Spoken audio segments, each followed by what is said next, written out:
And as last week was somber, this week is, I guess, a little bit more of an interesting and active week. So we're recording now just as the memorial has ended for Charlie Kirk, of course. And I actually have some prospective numbers based on what's been published and some just perspective based on rough viewership numbers all around. And just to put it very lightly for people that are going to tune in and tune back out, we're looking at something that not only eclipses, well, I don't know if I would say it eclipses, but it outshines JFK, and it absolutely eclipses Martin Luther King. Not only in its numbers, but in relative numbers. This is what I was going to ask is, we have a larger population in the country We now. do. And even with that considered, Martin Luther King is... I mean, all respect to Dr. King, but this is... it was full, and it was full early at State Farm Stadium. It has a 73,000 person capacity, and it was full and over early with overflows that were thought to be in around 19,000, not even counting outdoor viewing areas. So over 100 already. And that's in directly in attendance. Now, here's another bit to throw on there. Is CNN, I believe it was, alone. Well, I'm actually going to break down some of the numbers because I have them. I was going to say over 500,000 reviewing on one of the streams. Mm-hmm. Well, we'll go with first, just the our basic in person, which is that's going to be with everyone there. We can verify those two venues were full, so flat out that's 92,000 people. Sorry, 91,000 people. And then with everyone else in attendance, the rough idea is between a minimum of 95,000, which the overflow numbers really don't support, but up to 150,000 people showed up to actual direct events. It already sounded like 105 based on the numbers you said earlier. And JFK had 200,000. And, of course, there weren't the broadcast capabilities that there are now, so that doesn't really scale. But we'll get to those numbers in just a moment. MLK had 100,000 at the biggest of big events, which again, that is a significant turnout. But this is just there are people that aren't going to show that just wouldn't because they're too far away, but that will show online. So let's get into that. So as far as our online viewership, just now take this with a grain of salt. But based on all the X posts that shared streams of it, the current numbers are 1 billion. Again, take that with a grain of salt, because that's going to be people that tune in, tune out. But by real and actual numbers, tuning in early, there were between 15 and 65 million people. As of time of people actually viewing everything as it's going on, because again, they started the broadcast early, at least 100 million. CNN itself, the pre-memorial, as you said, 50 million. And Charlie Kirk's channels, he gained 4.5 million subscribers post-death. And then, of course, it was broadcast there as well. Based on further X posts during just Erica Kirk's speech, there were 500,000 live viewers on X. Just X. Yeah. So, looking directly into the online viewership in all sources, we've got on Charlie Kirk's X account throughout, because dropping in, dropping out, 1.3 million. Over 850,000 YouTube streams from the TPUSA channel and related channels, with a peak of 1.9 million X streams based on various different accounts, which could, and now that's an estimate, which could be between a 3 to 4.7 million concurrent viewer total. So, all that taken into account, that's just the online numbers. Now, let's look at what we can estimate based on just some Nielsen numbers. So, Fox News based on their average viewership and the importance of an event like this, and that it's a Sunday, we can estimate, give or take, 4.5 million. MSNBC, again, just to get based on their numbers and the time. It's not a primetime slot, but it's a lazy Sunday, and it's a point of interest. We can even estimate from MSNBC that there's going to be 1 to 1.25 million viewers. CNN itself, of course, we got some numbers, but then during their primetime slot, we can estimate they're going to be between 600,000 to 1 million viewers. So this event... Now that's not counting airports, correct? Yeah, no, real viewers. Like actual of television viewers. Yeah, all the number fuckery aside. Okay. So this is a tremendous event. And well, yeah. The president was there, Elon Musk was there. Sitting next to each other. Yeah, as a matter of fact. It appears that bridges have been mended. That was actually known a while ago, though, right? Like, I think Elon apologized. Yeah. And realistically, like, if you think back to it, even when Elon went off the fucking rails, Trump actually didn't really dive after him like he normally does on everybody else. Mm-hmm. Like Trump, he put a couple barbs in there, but he did. He did, but not to the same level as his like. His major barb was that he was dismissing him, that if he wasn't important, which I think was pretty funny. Right. That was basically it. It's like he thought he was more important than he really is. That's fair. But yeah, they were shaking hands, etc.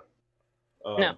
But another aspect of what we've seen out of this is kind of a Christian revival in America, which we had, to be fair, we were already seeing. I don't know exactly the words. We were seeing it occur, but not on a big scale. But it was notable. Well, it was more of an undercurrent than it was overt. Hey guys, what are you doing next Sunday? I'm going to church. And with with the tragic murder of Irina, that we only found out about much later, to find out about that over the weekend, and then fucking poor Charlie and his family to have this happen. I think the best meme that captures it is I saw somebody sit there and post it, and you guys probably saw it. It's somebody who just dumped a motherfuck ton of tennis balls in front of his dog, and it's the caption on the GIF is conservatives looking for prime examples to support their beliefs, right? And it's just there's so many to choose from. And when you start talking about like the thing is that the left has tried for so very long to do a carefully constructed narrative. And you look at the Irina thing, and you look at the Charlie Kirk thing, and it's like it's just evident, right? Like it happens all the time. You can pick your thing for the week, and then you start talking about things like the Charlie Kirk thing, and the Charlie Kirk thing's like a 10x on your average daily event. Right? Like, it's tough, man.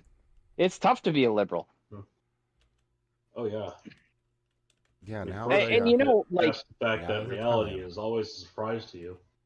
And here's the craziest thing. Like, I do not understand why they have to spend so much fucking time lying. And, like, selectively picking facts and cherry picking a narrative. Yeah, but like you think they lie because they want you to be wrong more than they want to be correct. I maybe it does. It has to be part of it. I don't know what it is, man, because it's like let's talk about the Kimmel thing, because I know that we're like this is all tied together. So I think this is probably going to be a little bit more meandering than the segments, right? So Kimmel said two things. One, he blamed MAGA for it, and two, he made a poorly timed joke about Trump, basically against a whole bunch of jet wash. Like, it's kind of a low ball dig at Trump for that joke, but the real reason he got kicked off the air was he said that the guy who killed Charlie Kirk was MAGA in origin. Right? Well, this let me well, help you with not a little just bit on that. Some context. I mean, to be completely fair, here? his numbers have been terrible for quite That's some what I was time. going to get. There's some context on this one. There is. You're right. I They were looking for an excuse. You're right. No, and they got right about the MAGA thing. They got a perfect one.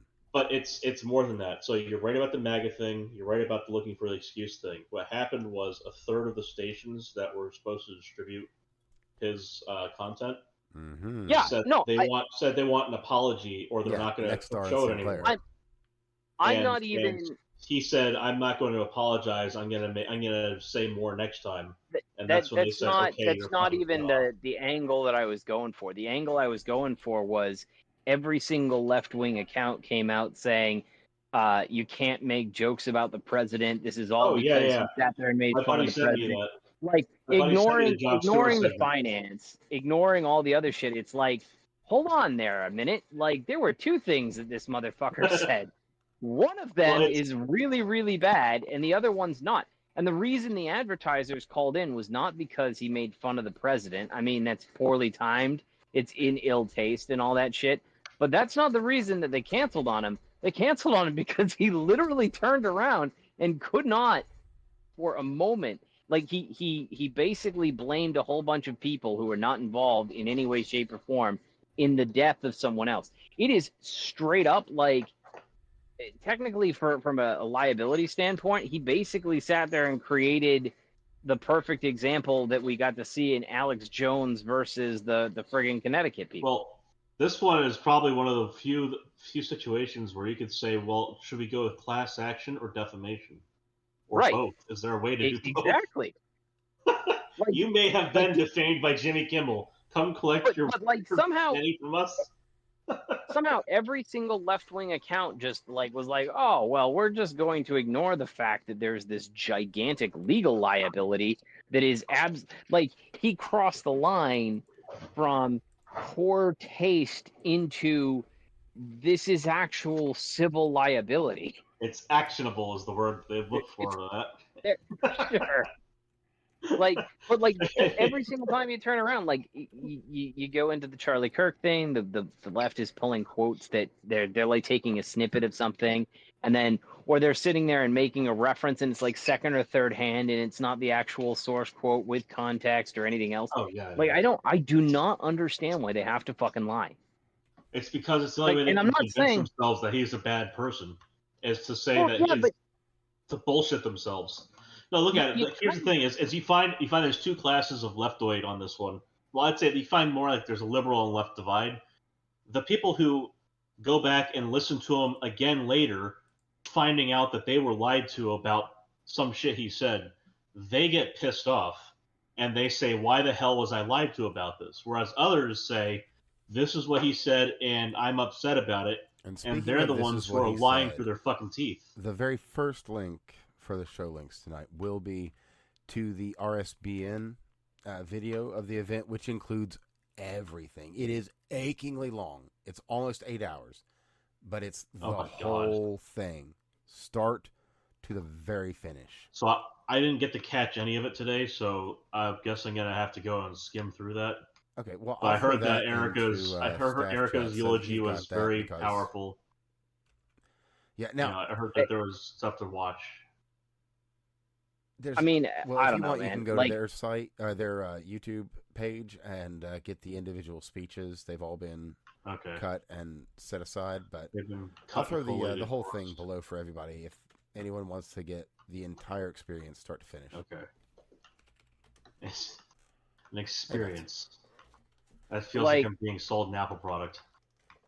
I'm not saying you did the wrong thing saying it that way. I'm just remarking on that. No, that's fair. That's fair. And, on the meme that you posted, that's probably the next thing we should talk about. So let me just pop over to that guy. Now, this is a classic meme, although it's been a little bit retooled for the modern era, the very, very modern era of the right now. And that is, Wait, is this a modern audience, modern era, or is this going to be just... well, it's because of the modern audience. Topics. It's most certainly because of them. Invariably, as a matter of fact. So, we have how the middle actually became the right. Now, this is a classic. Oh, is this the meme that I shared with you? Of course, yes. Oh, so good. Originally, I like that meme. It has the person in the middle that would say, hey, I have distinct opinions on this, and you have, your individuals on your left and your individuals on your right. And then someone on the left gives him a shove, and he falls over to the right. And the person on the left, the person on the right says, "Hey, I got you." And the person on the left says, "Why are you siding with them?" Well, that is how a little different now. That is how it was. It is not that anymore. And this well illustrates that fact. It is instead a person saying, "I'm here to bridge the gap. Let's talk." The person on the left pulls out a rifle and shoots a fucking hole in his neck. And, I'm going to get to that. We are going to cover that here in just a moment because I want to get that out of the way in the beginning because I know people tune out after a little bit. So, they shot him, says the person on the right, as they're holding the lifeless body of this poor man who just wanted to bridge the divide, who actually was, you could say, the farthest of far right. Their silly little brother that thought there was something in talking, that thought that might accomplish something. Yeah. So anyway, they killed the silly little brother, and then the text, of course, in the cartoon would read, "Your side needs to turn the temperature down." I don't think I need to include links. I think I need for to raise anyone that is watching or listening from any side of this conversation. Well, this is a both sides because thing. You've seen it. I don't know where the hell that one is. Both sides. I don't know where the hell that meme is. We've seen the one that has the left side with a fuck ton of tick marks. Oh my god! And the right side with just like a few. Mm-hmm. Well, I think that the worst the worst was, and both sidesism is just about whataboutism in just another format. Oh yeah, it's exactly. Right, like that's all it fucking is. Did you see it? What was it? I think it's Scott Jennings is the guy who goes on CNN guy. Yeah. He took that. So he sat there. Holy crap! He took that, and she's like, "Well, this happens on both sides," and there is a true statement there. Like it does happen on both sides. It is a it happened on one side this time, though, didn't it? Well, it's not even that. It's a question of proportionality, right? Well, so yeah, it's sure. Also a question of recency in the topic at hand. Well, yes. That's the whataboutism side. It's like, holy crap, man. She needs to shut up. So when I turn around, I posted a whole bunch. Somebody sitting there and talking about the both sides of the issue, right? And the three examples that they provide, and you always want to have three examples, is Melissa Hortman. The only problem is that if you actually go look up the Melissa Hortman thing, she wasn't killed because he was actually a right-wing guy. He was a right-wing guy. A right-wing employee of Tim Waltz that said that this is what Tim Waltz wanted him to do. Yeah. Now, what the truth of that is, I can't say, but those are his words. Well, at the end of the day, regardless of whether Tim, it had nothing to do with politics, right? It was a personal thing. Is the thing, yes. It was very likely a personal thing based on all the evidence that we have. The police have said that despite the fact that he had 14 months of documentation of his thesis on why he was going to kill all these people, it wasn't just Melissa Hortman. She just happened to be first on the list. Right. There were lawyers, law offices, various businesses, all of which he was planning on rampaging. He just started with her. And it doesn't appear to be any political thing. It's like this whole other thing. So before we get to the other two examples, a thing I want to bring up here with this, where they said, they talk about the whole both sides thing and say, okay, as a pointed issue, there's two sides. There's don't fucking kill the guy, and I want to murder him. And clearly, there are people who are incapable of parsing that. It seems it's something that should not be an issue in a civilized society, that the do not kill random people or do not kill people for their politics. Like, how is that a controversial thing? It should not be. And then when someone says, well, they're both sides, like, no, shut up. There's not both sides. Like, it isn't a left-right thing. It's a kill or don't kill thing. Are you on the side of Bill? That's kind of the thing. I don't know. I mean, like there would be relevance to the discussion of political discord and all the other stuff. To bring it up in that manner, the way that she did was so dumb. It only matters in the event that the quantity is the same, or the frequency is the same. No, so back to the severity I just wanted to talk. Is the same. I was just for that same. I was just commenting. I was just commenting on the brazenness. If one side does it 10 times and one side does it once, yes, it exists on both sides, but it's irrelevant. And what we see in there was a study, I think it was released this week, which shows that the left is like 8 times more in favor of political violence than the right. So it's 25% of Gen Z, I think it was. 25% of the left leaning side of Gen Z is happy to see you killed, and it's like 3% of the right leaning. Right. Which is an insane disparity.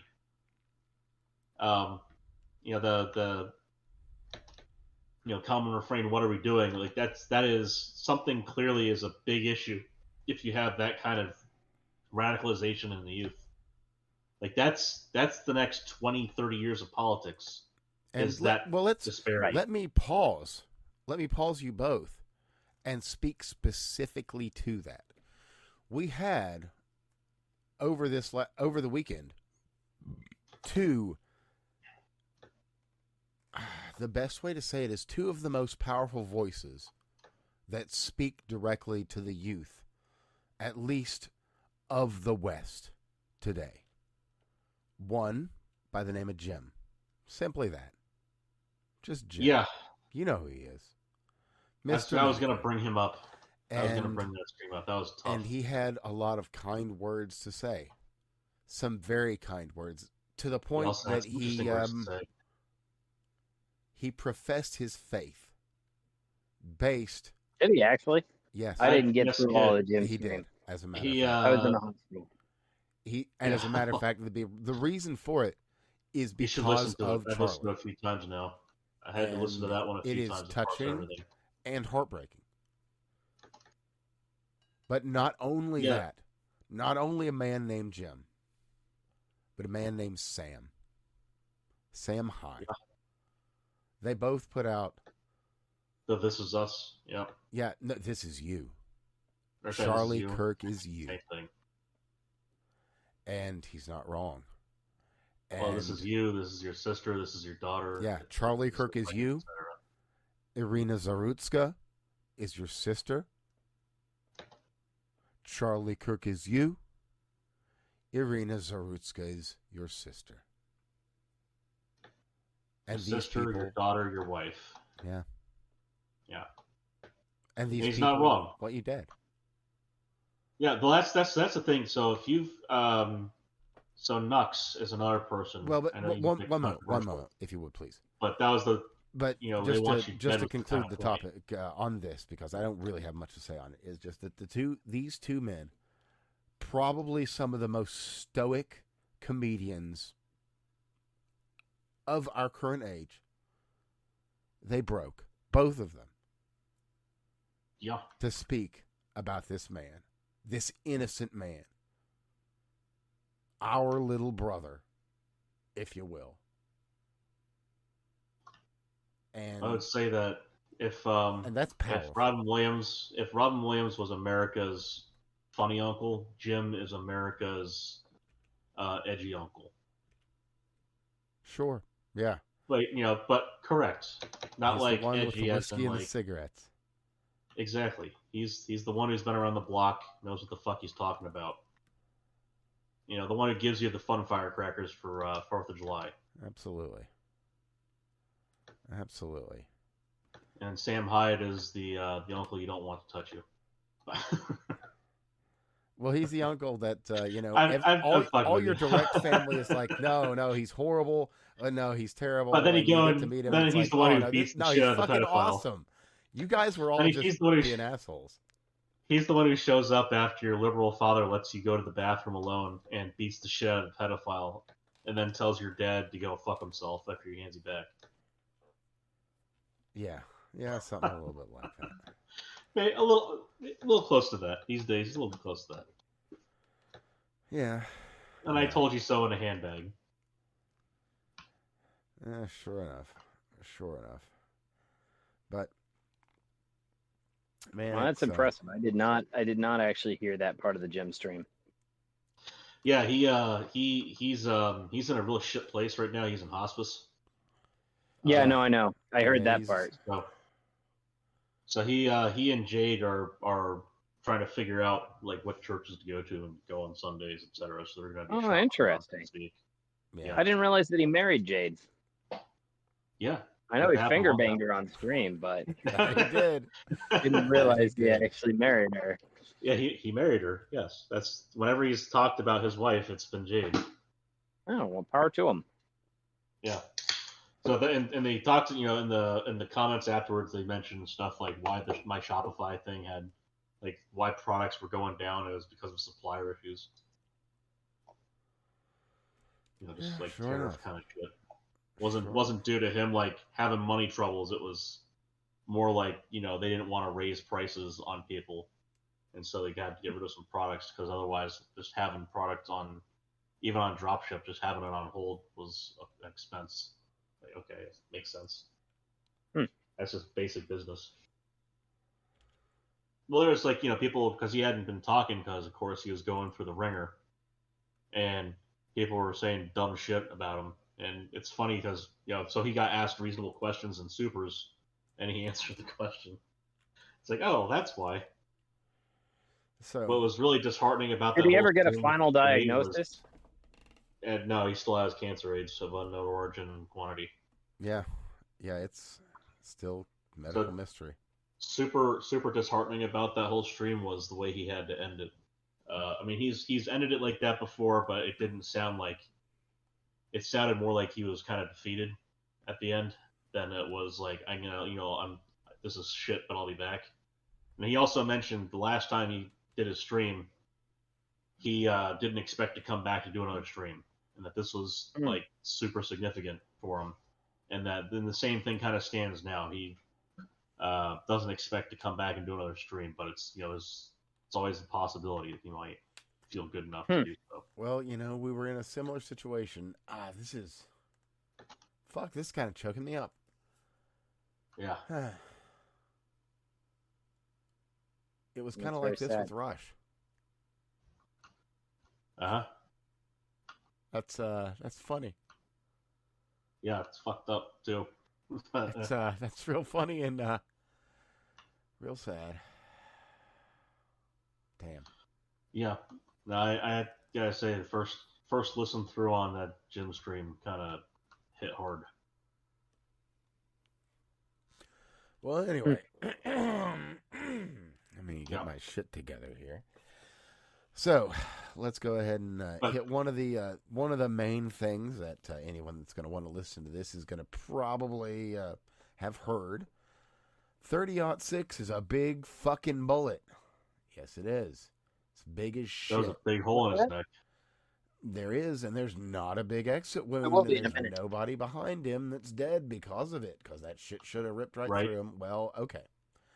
Well, probably fragmented inside like it's supposed to because it's a hunting round. It seems like it kind of didn't. But that's neither here nor there. Well, the next thing I was going to say here is because the way it came in, the angle I saw it as, is it should have hit his spine. Seems that's what happened, actually.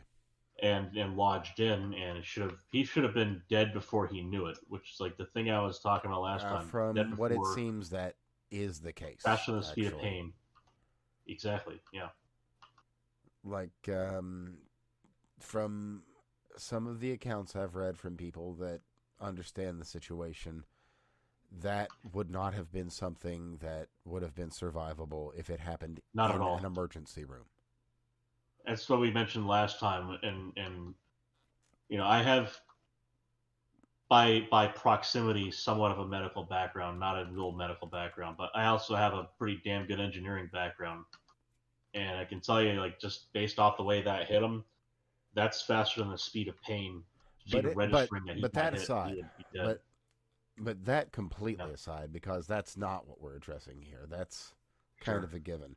The one that isn't a given is, why didn't it tear through and explode this and that and tear into people behind him? Because rounds do weird things when they enter flesh. That's just the way it is.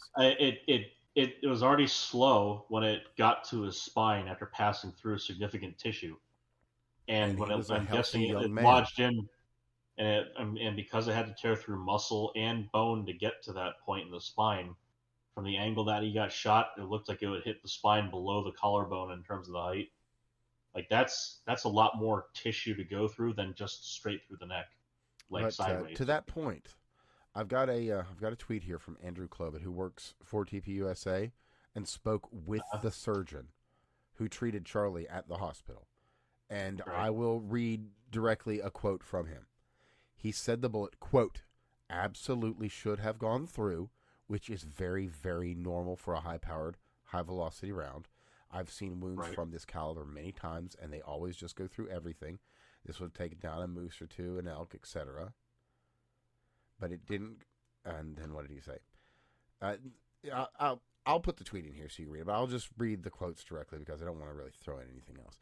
It was an absolute miracle that someone else didn't get hit.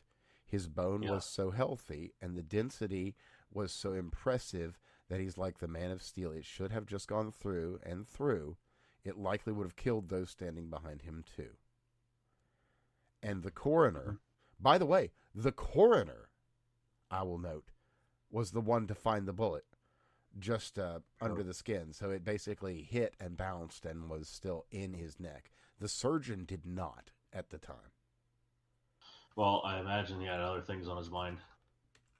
Like, how do we... It's I'll say it like this. Like, a surgeon getting a case like that at the hospital, like, it's basically your job is to pronounce them more than it is to fix anything. So it's, I wouldn't knock the surgeon on that. Yeah, no, it wasn't his job at that point. There's a lot of people who are talking a lot of shit, and of course, I would just as soon get this out there because this is something that I feel is important for us to address, because we have a better audience that wants to know more about this and wants to be able to answer questions better than just, well, that's what I heard. And that's why we're here.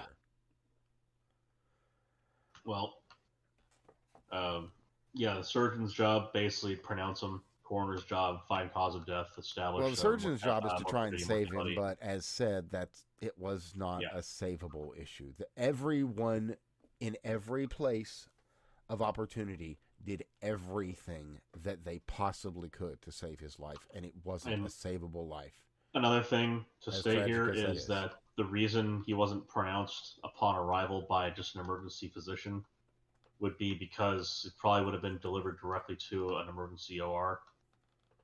So if there was a surgeon who pronounced him, then it would be because it was delivered to the first doctor there, and the first doctor's a surgeon.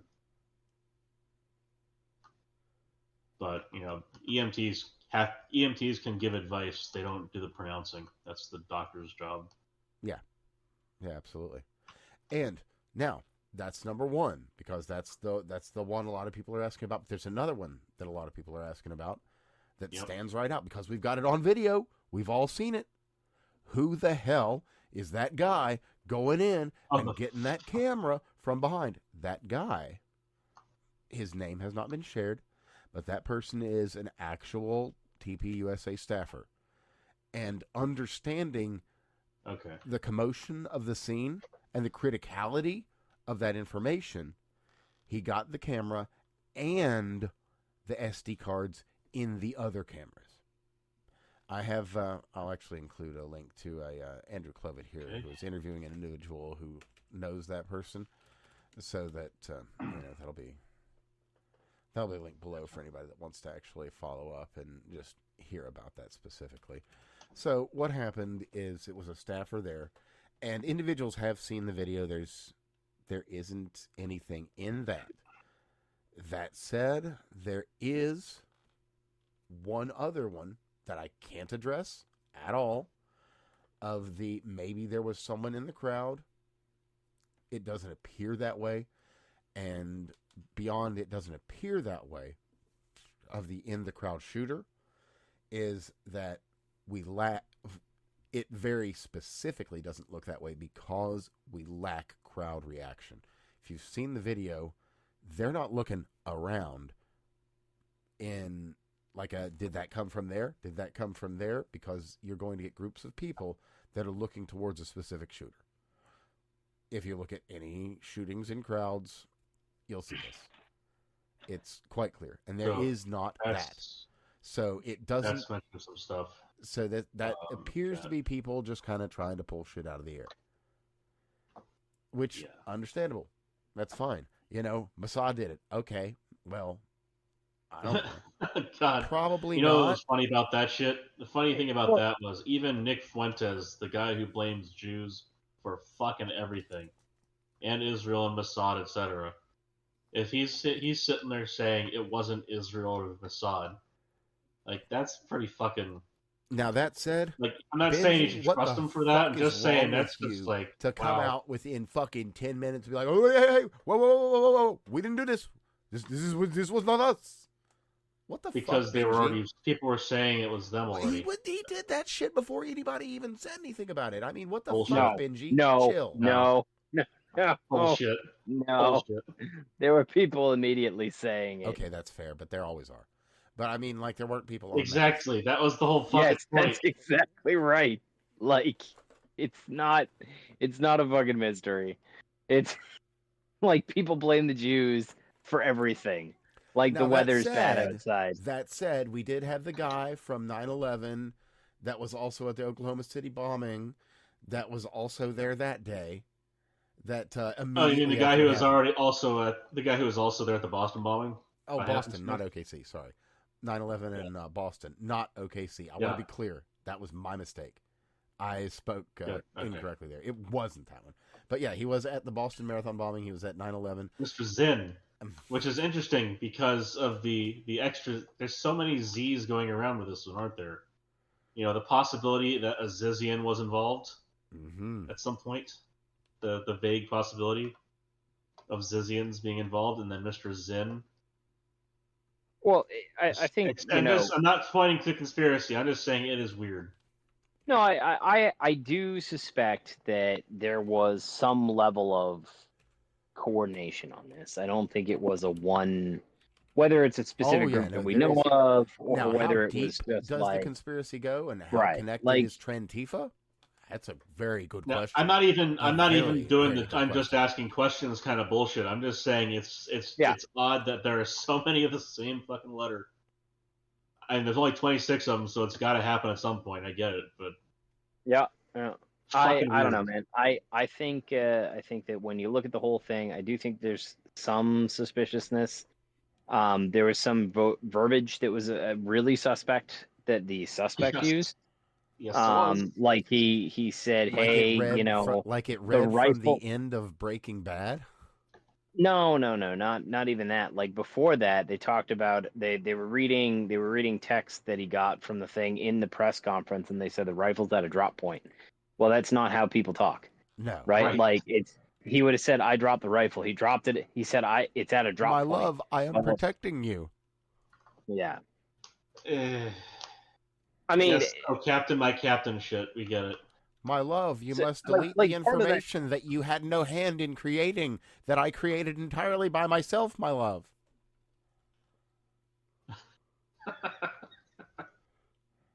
I mean, you got my sweet and darling sweetheart. I worked alone and acted entirely of my own cognizance. So here's something I gotta point out, which I pointed out last time, which I think does place some relevance to this. You could argue about how much, but expecting some autistic retard of a crazy guy, Mr. Lispy, to suddenly communicate like a normal person when he's talking to his trans gay Antifa fur fag lover. Like expecting them to have normal communication, and I'm not saying that you're going to have. He was a fur affinity regular. He had lots of time to acquaint himself with actual speech with other people, not humans necessarily. I'm sorry, but with other people. I'm sorry, but hold the fucking phone here. Normal speech includes notices, bulges, ooh, what's that? Get the fuck out of here. See where that doesn't say anything about my love or Romeo or Art Thou Romeo? Yeah, I get it. I get it. I'm going to defend that portion of the speech. I know a lot of people sit there and hop off on that, but like, assume for just a minute this is his first relationship. Oh God! Right? We can probably safely assume that. Oh. Right. I think that's safe to assume. Oh. So if you have it as the first relationship, yes, retarded ass language like that gets used. You can see it, right? You can absolutely see it. Like, most of us, remember growing up, and we had the guy who, particularly a guy who like didn't think he would find anything, and then like he's got this weirdo kind of girlfriend thing, and they actually do address each other like that, and it's fucking weird, right? Like that. I agree that it looks very scripted, but my love and this kind of like old antiquated shit, it takes one or two relationships must read the letter before that you're I like penned below go in the the fucking keyboard and then burn it forthright. I get it, right? Like he's a kid sitting there and doing stupid kid shit. It's funnier the further he goes with it. It is funny. Like, and I'm not saying that the. Oh no, he's a goofy shit. Again, this is a person who thought it was reasonable and rational to go and murder Charlie Kirk because of hateful speech he just wouldn't stop doing. So, like, we can expect a couple screws to be loose. We can also expect, because it's probably his first love with another guy, he's gonna have some dumb shit he says. Yeah, he's gonna have some dumb shit he says. Like we should not be expecting a genius here. Mr. 34 in his ACT is still not going to be, maximum EQ when it comes to dealing with a relationship.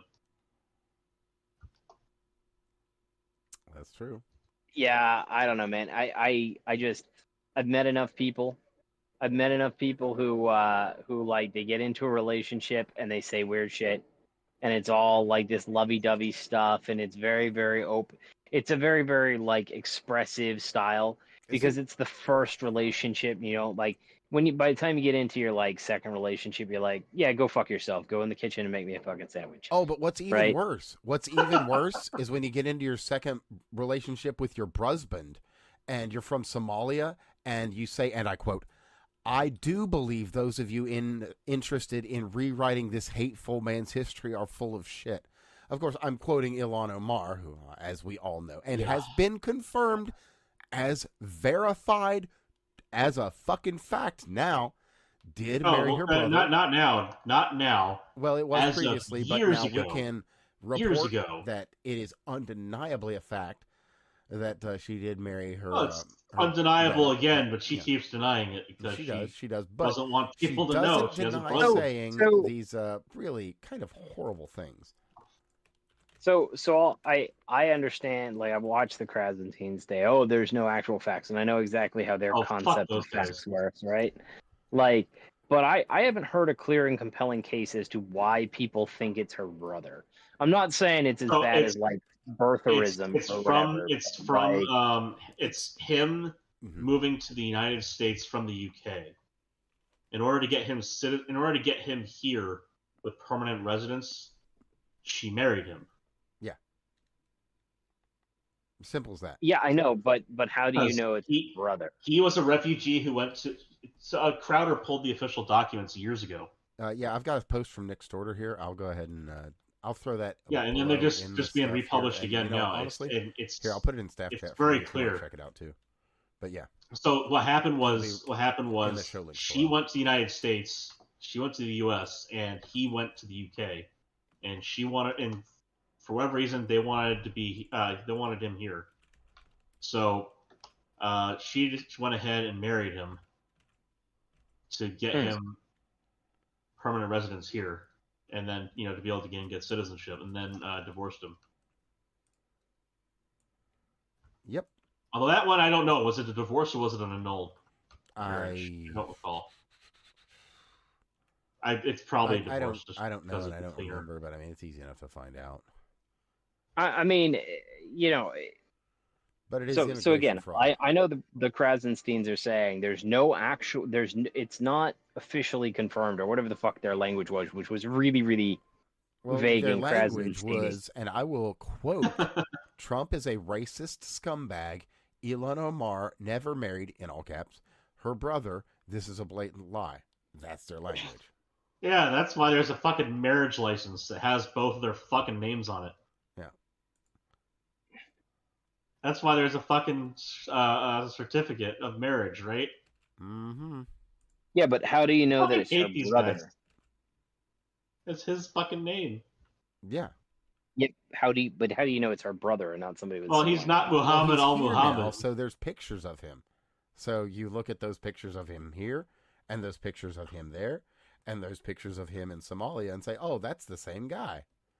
You see the pictures of them like, hi, this is my brother, or umbabalutabambuchudu. I don't know what the fuck they speak in Somalia, but, you know, whatever, something like that. That's what they speak in Somalia. Whatever, you know, Somalis. I don't know, maybe they could. I mean, whatever.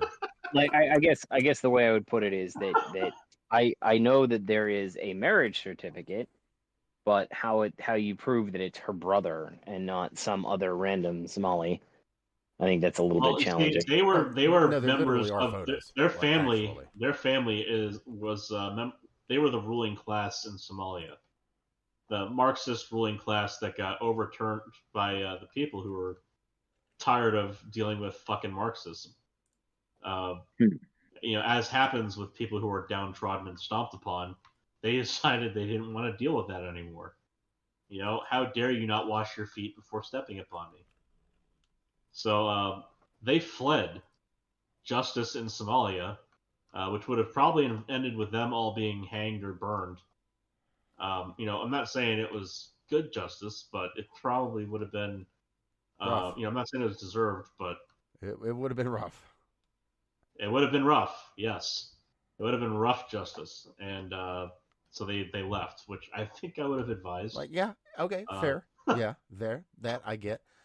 How in the fuck you try to get into rulership position here?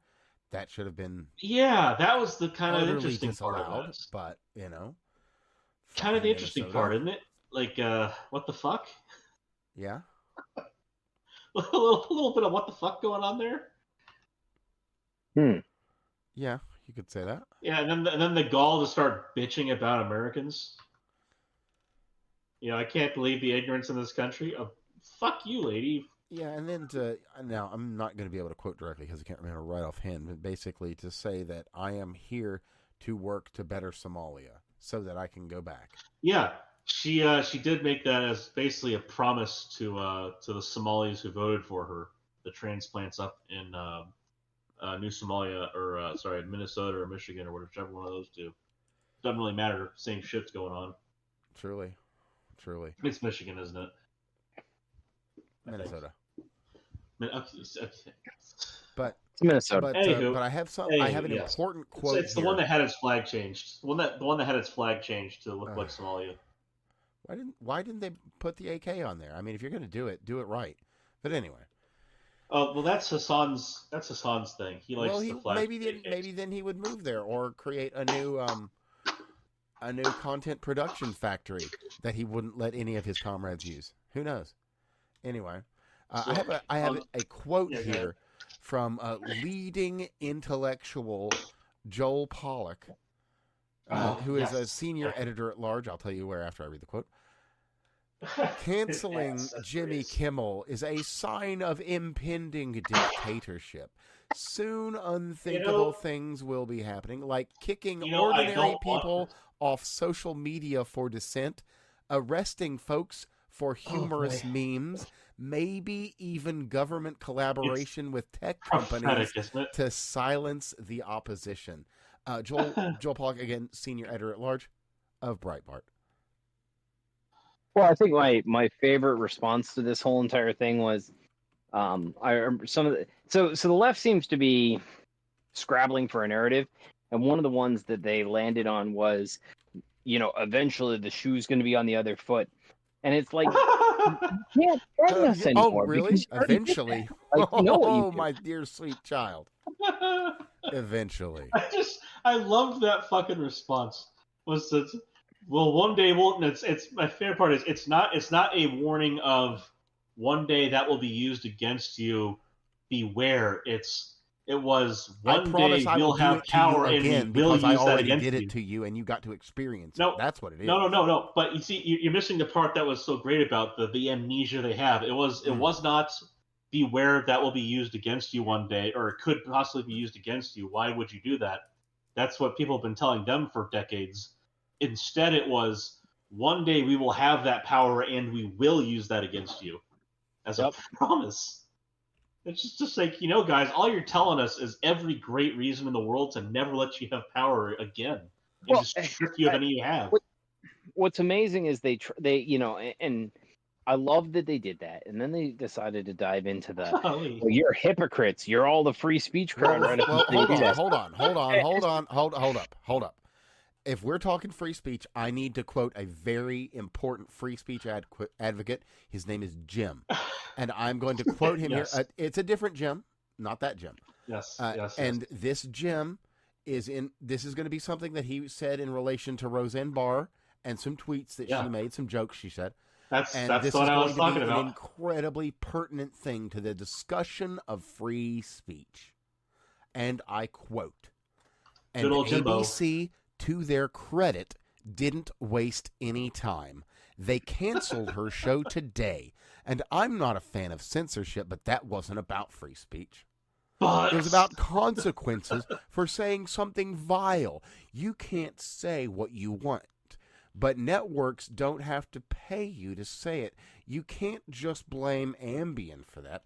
Actions have consequences, and ABC made the right call. This was stated by Jimmy Kimmel on May 29th, 2018. And I think it applies knowing people who have been on to Ambien, exactly the current status of everything. I knew people who took Ambien, and I got to tell you, you absolutely can blame Ambien for that shit, because holy fuck does it make people go loopy. Oh, it does. That's true. Like, I'll put it this way, right? I actually, we have the people getting fired for the. So if I'd been able to be on last week, I would have said that there's only two ways that this ends, and that is full blown civil war or mass arrests. That's it. Like, they'll get time, but if we don't get one or the other is going to happen, and it's looking like mass arrests. Yeah. And I think the USAID funding, like eventually people, the bottom line is that, do you trade freedom for safety and all those other questions? And if you give up freedom for safety, you'll get neither. The reality is people want to be safe walking around their country. And there's a bit like the only purpose that government has is to keep you safe. That's it. Like it serves no other function. That is the trade, right? If we can live in anarchy where we all get to go fucking shoot everybody who comes to the door, or we can have this neutral third party who sits there and keeps us safe. If they're not doing it, that's a problem, right? So the bottom line is that has to be restored. That's the first. Well, that was the social contract, and the problem is that that is the social contract. Yeah, threaded it, And so we look at the thing like the people who are sitting there and cheering his death, and we look at Jimmy Kimmel. And I'll be honest, like there's a part of me, I'm actually not entirely a fan of the cancel culture. I wasn't a fan of it when it happened to the right, and I'm not a fan of it when it happened to the left. But I gotta tell you, when someone cheers for my death, they are a direct threat, and that is no longer being canceled. And that's kind of the point, right? That's kind of the point. Is you turn around and say, well, in terms of nonplussed speech, right? The stuff that's naughty words, naughty phrases, rude, crude jokes, all that other stuff.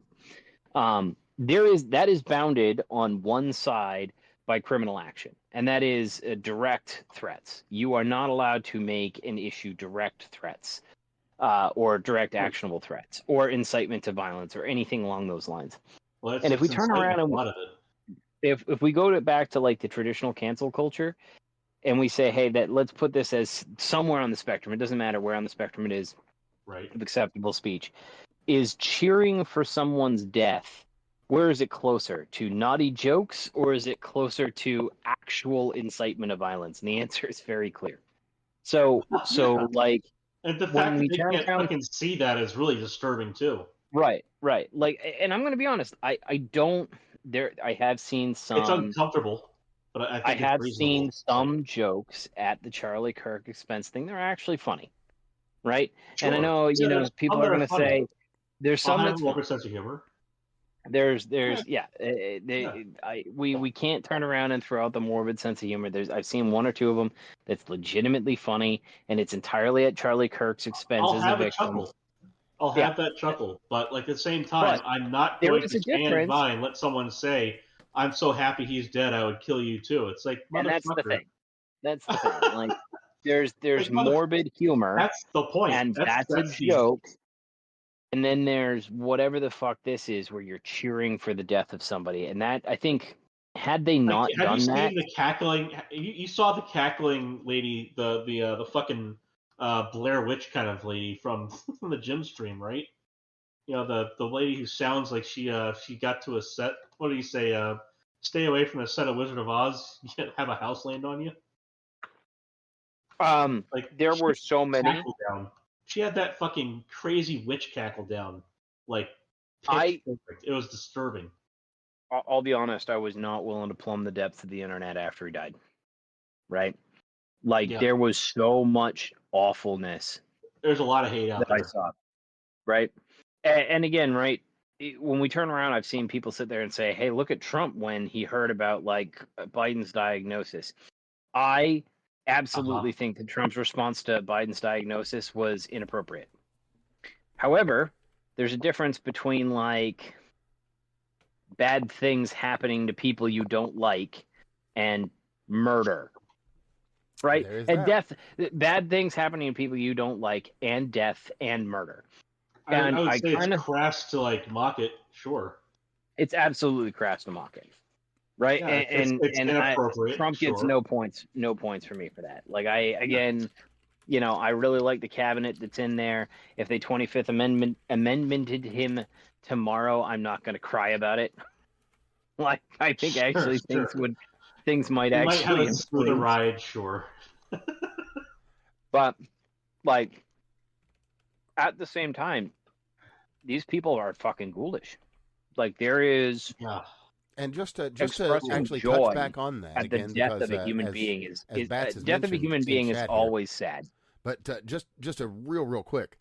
Well, unless you were aborted from last week, I just want to remind you, if you feel that you are unsafe at work in any way because of the way that someone has acted around you, don't call HR. You can get around HR, but call OSHA first. Do OSHA. Call OSHA. Tell them that you feel unsafe because these people have made threats that you feel endanger your life. Once you've done all that, once you got everything on paper, then you go to your HR. You say, I've contacted OSHA. I don't feel safe here. We've got this guy that's doing this. We've got this girl that's doing this. We got this Z that's doing this. We got this Zer that's doing this. We got this they, them. We got this cat. We got this dog. We got this dragon, whatever. Yes, the lady who's dragging her ass in a litter box in the women's bathroom. Sorry, the they, them bathroom. Yeah, whatever you got, after you have a little less kitty litter tracked out for the lab, please? Just make sure you get everything cleared up and squared away, and then you go and talk to HR. We don't need the industrial kitty litter spread everywhere. We don't have an oil spill. It's just her litter box. Exactly that. But I did thank you for mentioning that, though, because that is something that we do need to bring up and probably should mention for as long as Charlie Kirk is a topic worth discussing, because these all games, all memes, all bullshit aside, these people genuinely are not safe to be around and should not be allowed to be in positions where they can do things to people for the supposed crimes that they feel that have been done against them. You can't put a person like that in a position where they can injure someone who has done nothing. Because going back to the concept that government only really has one role, and that is to be a neutral arbiter of the peace. Right? That's it. That's their sole role. We as a society have evolved a certain level of complexity. And so there are certain jobs and certain qualifications that if you're cheering for the death of somebody solely because of what they personally believed in, right, it presents a conflict of interest to the life of other people. And so, like, as much as I'm not necessarily a fan of mass cancellation of individuals from jobs, if you work in the government and you're cheering the death of somebody based on politics, you should no longer work for the government because you're no longer able to be a neutral arbiter. If you're in the military and you cheer for the death of somebody because of their politics, that's absolutely, you should not be, like, the American people need to trust who's on the other end of that rifle, particularly in moments when we're calling out the National Guard for, like, situations like now. Yeah. So you need to be fired, right? And by the way, this applies to Democrats and this applies to Republicans. If some guy went out and cheered Democrat deaths because of a particularly political assassination, but just cheered their deaths, they should be fired from these positions. Oh, and I'm not really worried about an airplane pilot because he has to kill 350 people to get to me. True, but I am concerned about a doctor or a lawyer or a teacher. Oh, of course, or a dentist. You know, who knows what someone might do. Right. Or as Sam brings up in the chat, a lady who's a nurse and cackles like a fucking witch. Sure. Well, and that's like healthcare. You absolutely need to be there. Like, that is life and death type stuff, you know, for almost all of your stuff. And when it comes to, particularly for like emergency people or life-saving care or like fertility clinics or any one of this other stuff where we have God help any man who lets that thing near its balls. Any one of those people should not be employed, right? Like, I think that they'd be fine as a janitor, you know. I wouldn't expect a clean environment, but anywhere where a person can be put in danger by this person's action, right, or inaction, like, for that matter. And oh yeah, by the way, if you turn around and if you put yourself in a position where you are a liability, like an actual liability to patients because of your belief system, which again, it's not saying that you can't disagree with me. It's saying that you just can't wish me dead, right? That's yeah. You can believe whatever the fuck it is you want. You just can't wish for my death. The problem I've got with this shit is how fucking hard is it to not celebrate someone getting murdered? Like, that's it. It just, how hard is it to not celebrate that? That's the bare fucking minimum, is not being that kind of ghoulish demon. Indeed, Stephen Bonnell II. How hard is it to not do that? Yeah, really, right? How fucking hard is it? He's a fucking edgy little shit, and that's just like his thing. And I would like to share what I've most recently said about him, because from my very heart, I feel this to be completely true when it comes to Destiny, and that he is a broken man, and that his life has fallen apart around him. I mean, you can argue how much or how little it has, but things for him are bad. They are not good. His life has taken a turn that no one really would want. No one would. And everything that he has stood for has been turned a bit on its head. I mean, he had Nick Fuentes inside him, so that's kind of one thing. Sure. I mean, but again, jokes aside. That sounds terrible. He has... I don't know, I'm joking. No. I know you're not. But, I mean, just any funniness or humor anything aside, everything that he was and is and mattered about him has been taken. It's gone. He's no one. He's just some shell that screams into the ether about whatever newest thing there is. And he knows that. He's not stupid. He's not as smart as he puts himself out to be, but he's not stupid. And he knows where he is. And he's an empty man. He has no faith. He has nothing to look forward to. His legacy hates him. Hates him to the very core of his being. He turned his son into a Hitlerite. It's kind of wild. It is. It's crazy. There is nothing left for Destiny but what he says day to day. And that's nothing. That is nowhere to be. And what I said before, and I will say, he's not going to have grandkids martyr that he's ever going to see. He's martyr baiting. Yeah. And I don't mean that to sound like he's masturbating. No, I mean that quite literally. No. I mean that he wants to get killed. Yeah, he does. He is a suicidal man whose life has fallen apart, and the only hope he has is a new legacy of something, of anything. I don't think there's going to be a female that puts that near him. And the thing about it is, he doesn't deserve that. Not because he doesn't deserve it, but because he doesn't deserve that martyrdom. You let him be. You give him that mark of Cain, and you never touch that man. You let him die of old age. So long from now. I will give credit to Destiny. He is a grifter and a half. I've seen over the last week he's been trying to do the Charlie Kirk thing at his own events. Mm-hmm. And yes, he tried that, and it was so fucking spectacular. Did it? I didn't actually watch how it ended up. I just saw him literally doing the same thing. I'm like, holy shit, man. Holy shit. Workouts. Oh, did he? Yeah, he was a happy camper. Because like, you know, the left has been saying, hey, like, we need to implement what the right does, but the problem is they can't do what the right does because the right believes something that is not like what we're told to believe.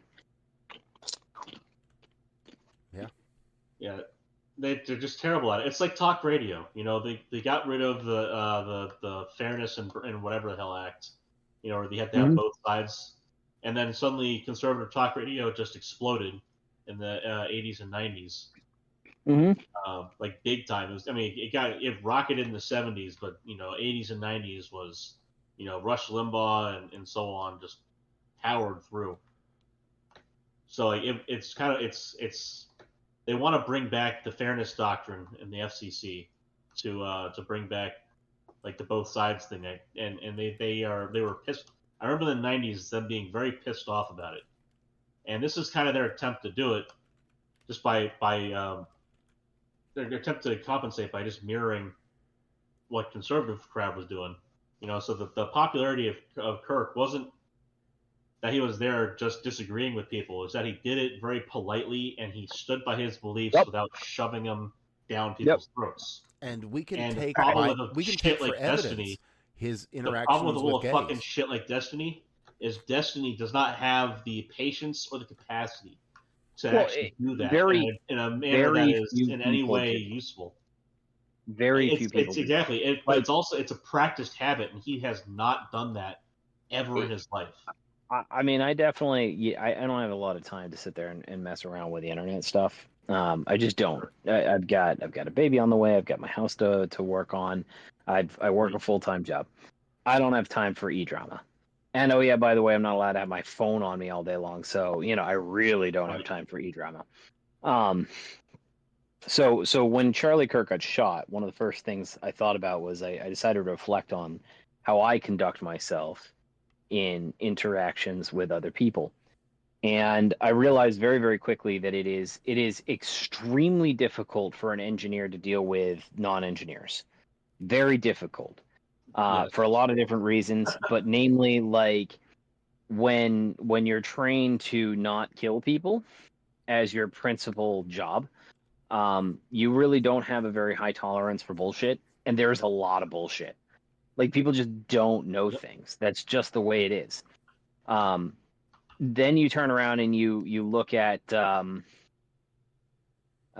you look at trying to interact with people, and there's a lot of folks on the left who will just I've talked about it before, where they'll just assume you're an idiot, which is directly offensive to me.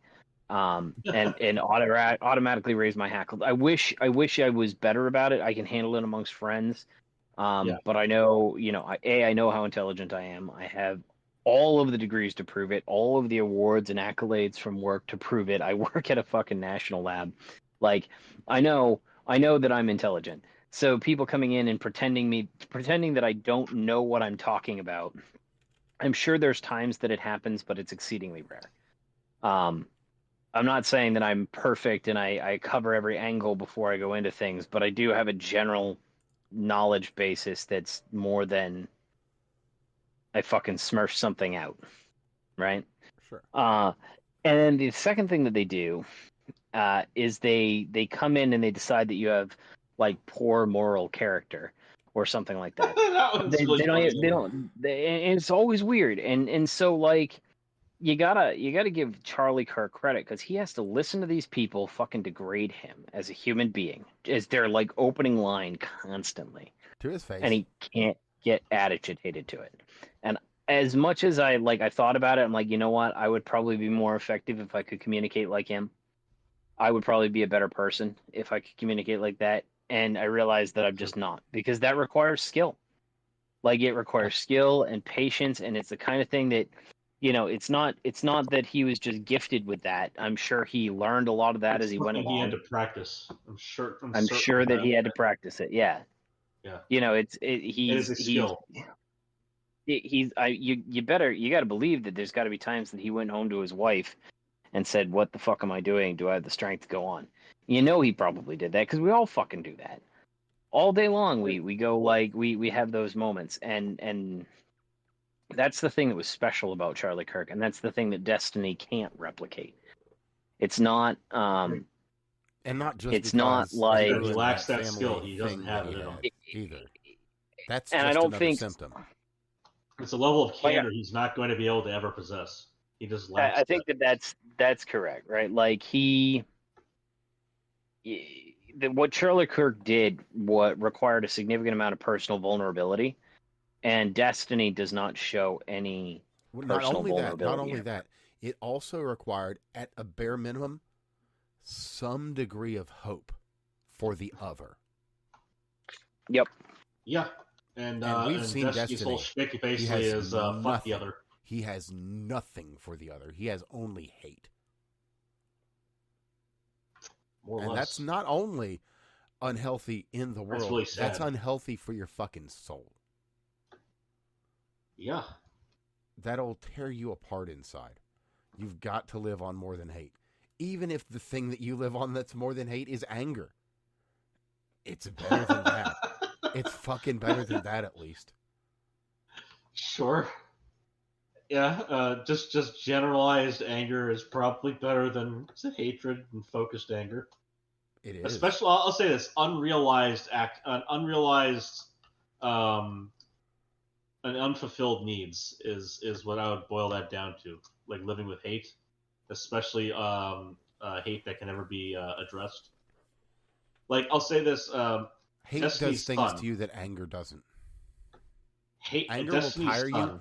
Hate will chip away at your soul. Yeah, Destiny's son is a very hateful person, and he will never be able to address that because of who his dad is. Like that's the focal point of his hatred is his father. He hates like his life in the world. He cannot escape who his dad is. It is an unfulfillable need to get away from his dad. It's part of who he is. It's part of his story. He'll be stuck with that. Sadly. He's going to be stuck with that forever. Yeah, now he can overcome it. Yeah, but that would require him to actually like address it and have a healthy means of doing that, and he unfortunately kind of critically lacks that. It's from what I've and now keep in mind I have seen few and far between clips of this kid, so I'm hoping that like it's better than that, and I'm just woefully misinformed. Well, I mean, I don't think his kid will sort of shit out. That's right? What I hope. Yeah.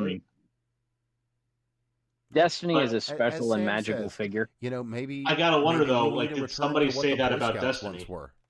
Because they aren't that anymore. Well, I'm hoping here like that's true because I also have to wonder like, did somebody say that about Destiny? Was it like, oh, he'll sort himself out, and then the rest of his life happened? Brutal as it is to say that. I don't know. He seems like he's smart enough to have gotten past this, but so I don't know. Again, the difficulty that you have with all these online personalities is trying to figure out how much of it's real and how much of it's fake. Yeah, sure. And ultimately, a lot of what we see with Destiny seems to be fake, right? He decided he's going to dive in to do literally the Charlie Kirk thing as soon as the guy died. I don't think so. I don't necessarily agree with you. I'd say he puts on a bit of a fake face, but I'd say that he really is bought in on a lot of this. If for no other reason than that he's got nothing left. I don't know, man. I don't know. Like, and I'm not like Hassan has basically turned around and turned around. Right. I think he like sometime in the last week he talked about when somebody sat there and challenged him on something. He said, "Oh yeah, I was just LARPing." So Hassan decided he didn't really want to get shot. And it wasn't worth the risk. So power to him for that. Like that's a good thing. God, I forgot that was the thing. He admitted it was a fucking LARP. But Destiny switched. So Destiny sat there and did the smartest thing from a business perspective for his business, right? You turn around and you look at Jimmy Kimmel, and Jimmy Kimmel made a mistake because he exposed ABC to a ton of liability. He probably has a morality clause, all that stuff. But Destiny predominantly makes his money on being, extreme. He makes his money on being extreme, and so he took the most extreme stance that he could take on these things. No, actually, so I'd like to. Well, hold on. And then he tried to sit there and copy the Charlie Kirk format. You mentioned thinking that he could find his way out of that. Really worthwhile that I'd just like to touch on really, really quick. And this is from the FCC. This commission's prohibition against the broadcast of hoaxes is set forth in Section 73.1217 of the Commission's rules. 47, Canadian Fines Resolution 73.1217. This rule prohibits broadcast licensees or permittees from broadcasting false information concerning a crime or a catastrophe if 1. The licensee knows the information is false, 2. It is foreseeable that the broadcast of the information will cause substantial public harm, and 3. The broadcast of the information does in fact directly cause substantial harm. I think that's pretty fucking clear. Looks like he landed all of those, didn't he? I think that lands right square. I don't like praising misfortune on this kind of shit because it is that a little crass on its own. But like, how much did this motherfucker? Like he fucking knew he was stepping in the shit when he started saying that, and then he said, and then he knew he was fucking up even harder when he said, I'm gonna not shut up. I'm gonna say more shit next week. Like that was really fucking stupid. Like he's simply not worth that much. Like he's just not worth that much money to anybody. No, like that is not worth paying for. It's fucked up. Like 129,000 views. 129,000 views. Well, that's just he's gotten that shit. I think he's got like 3 million total. Like, well, I'm just saying, like that's like the critical demo they care about. I've gotten that like total in views on posts on X before. Like any decent mid-sized YouTuber's getting that on a per episode basis. Just speaking of viewers and broadcasters and all that, let's look back to what SAG-AFTRA had to say about Roseanne Barr, getting canceled for her political speech. Let me just look here. No, nothing there. Hold on, let me look another. No. How about over? No. What about over? No. Damn, I can't find anything. Hold on, let me see if they said anything there, about Gina Carano. No, nothing over here. No, nothing. Oh, here we are. SAG-AFTRA is their SAG-AFTRA publicly condemning the decision to suspend Jimmy Kimmel's show. Quote, democracy thrives when diverse points of view are expressed. You know what else democracy thrives on? People who honor their contracts. Be nice. I gotta say, like, and there's fucking Sam in the chat. Jimmy Kimmel made more money than all of us combined in his career. Cried me a river. The guy was way overpriced. He was at $16 million a year for 129 grand in his key demo. 129 grand in key demo, and you're spending 16 million a year on that for those views. Like that's and that's down from like 200,000 in August. Like the guy was flatlining. Now you could say that there's the argument that they were looking for an excuse to get rid of him. Well, they got a real damn good one. Right, that's the point I was getting to there. Like the excuse they were looking for just happened to be him making a huge problem for them getting their content distributed to viewers in the first place. The question is, yeah, were they looking for an excuse to get rid of him? And I think the answer is no, because realistically, I think they weren't necessarily looking. I think they were passively waiting. I think they're, hopefully he'll pull it around. I don't even know about that because they didn't tell him his show is permanently banned. No, they actually said you need to moderate your language and we'll let you come back. A third of distributors said if you we need an apology before we're going to let people see your content. And when he said, "I'm not going to apologize, I'm going to say more," that was the problem. Yep. Like it's you don't even need the you can come back part of that. I think that was implied in the we need an apology. Oh yeah, it's the fact that he said I'm going to double down on that. It's like holy shit, dude, shut up. Yeah, but you screwed it up for everyone else. Like Disney and ABC had to get rid of him, otherwise they had the liability of other shows being pulled, let alone the legal liability of Jimmy Kimmel spouting his mouth off. Right. I don't know. I don't think that they were waiting for him to go. I think that they were happy. They would have happily brought it back and finished out the contract. Well, I'll say this: there's not exactly like a performance improvement plan you can throw onto a contract employee like him. Right. I think it's just like, well, we're just not going to bother with the contract if your numbers don't come up. So I think that was a discussion for next year. There's two aspects to something like a TV or television program, and you got to remember this, is that sometimes you have lost leaders, right?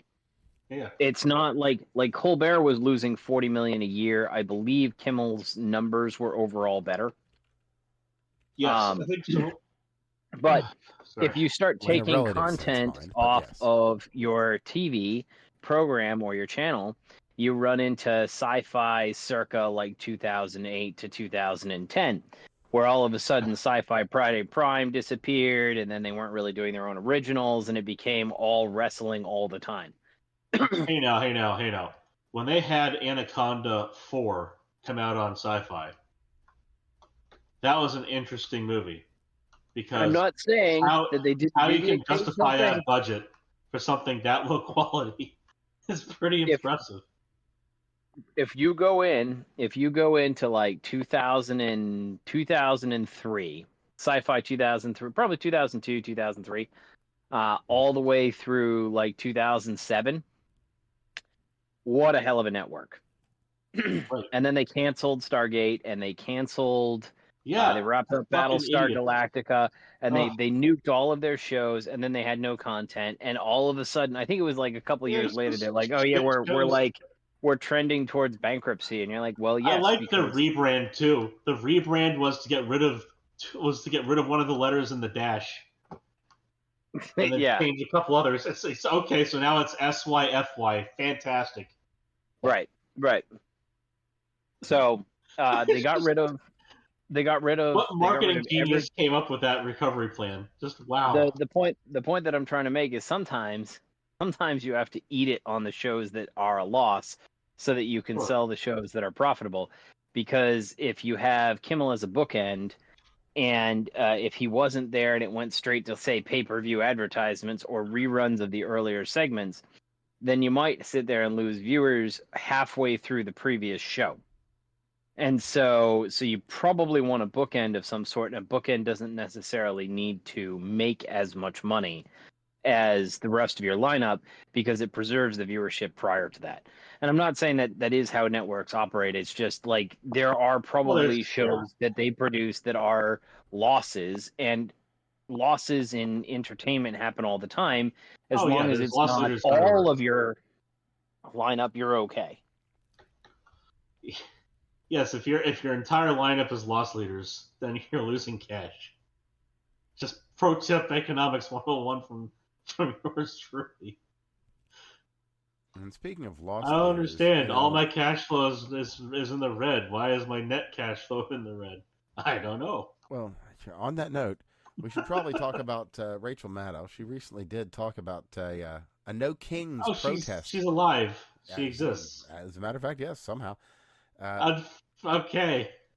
So anyway, there's going to be a No Kings protest on October 18th. No Kings, you mentioned. But more importantly, no Kings. I would like to remind everyone of just the horrifying nature, how bad it was, how all of the United States was completely shut down on September 17th when, as we all remember, all the liberals, they didn't come into work that day. They didn't do anything, just like they promised. The United States was completely shut down top to bottom on September 17th, wasn't it, everybody? I did not notice. Yeah, that was their day of protest. Yep. I mean, I'm sure there was a couple more shootings in the street than normal that day, but I mean, as far as like, I did not notice anything. Like, I was able to go and get shopping done on that day. I did not have any issues with that. You know, isn't that funny? Got to Publix to get some donuts. Didn't notice anything. I didn't notice any change in the staffing at the places I went either. And I guess we're normal people. I think we can tie in a little bit. So, what do you guys think overall for Trump's first term so far? Yeah, actually, that was the thing you wanted to do before. It's pretty solid. I did. So far. Yeah, and I think we can revisit it in small chunks like this. I think he's doing okay. I think he's got more punch than he had in the first term. That's a fact. Well, which I like. I like in the 6 months he's been in, or more than 6 months. I like in the first year so far. He's gotten a lot accomplished. That we wanted, not enough, but like a lot. I think one thing that like I guess I'll do it as like a roses and thorns for me. So the biggest plus that I've seen in his administration is he's enforcing the fucking laws. So anarcho tyranny is gone. And the left is really struggling with that for a lot of different reasons. But I just don't like, they keep on having to. I don't know whether they're just idiots or whether they're intentionally making stuff up, because it's like they have to exaggerate what the hell's going on all the time. Yes. That being said, I don't think he's done a great job with the economy.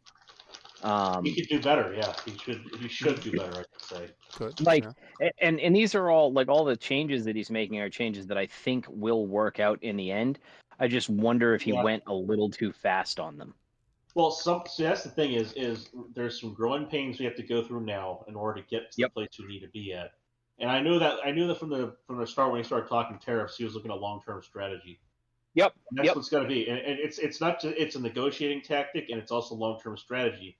The goal being to get us back to the point where we don't need an income tax, because we effectively had one from tariffs. And I do agree with that, but I kind of wonder if like maybe he should have pursued. Like I think the H-1B thing, the recent thing he did with the H-1Bs is fantastic. Well, I think what's fucking irritating though is that he pulled back from it. It was supposed to be $100,000 a year and the $100,000 fee. Yeah, $100,000 a year, and $100,000 off the $100,000 a year and part. if you're not back by the time that we're recording right now, then that's a shame. You'll need to. By the way, on that specific note. So what did he pull back? There is a 4chan operation going on. There is. So what did he pull back on before we go into that? What did he pull back on? Let me explain it real quick. It's very short. It was supposed to be a $100,000 application fee, so one-time fee, and then a $100,000 fee every year for the visa. And they took away the annual fee, but the guy he had in the Oval Office with him said it's going to be $100,000 a year, and that's not there, which is extremely aggravating because that is something that will keep them from just continuing to renew a guy. Now, didn't they raise the floor to $150K? No, that is separate. That's a Senate bill. That's what I was just about to mention. Okay. It's still $60,000 right now. So like $100,000 one-time fee sits there and makes it so that it's basically because what they've typically done is somewhere between 10 to 20 grand over what they'd have to hire somebody else.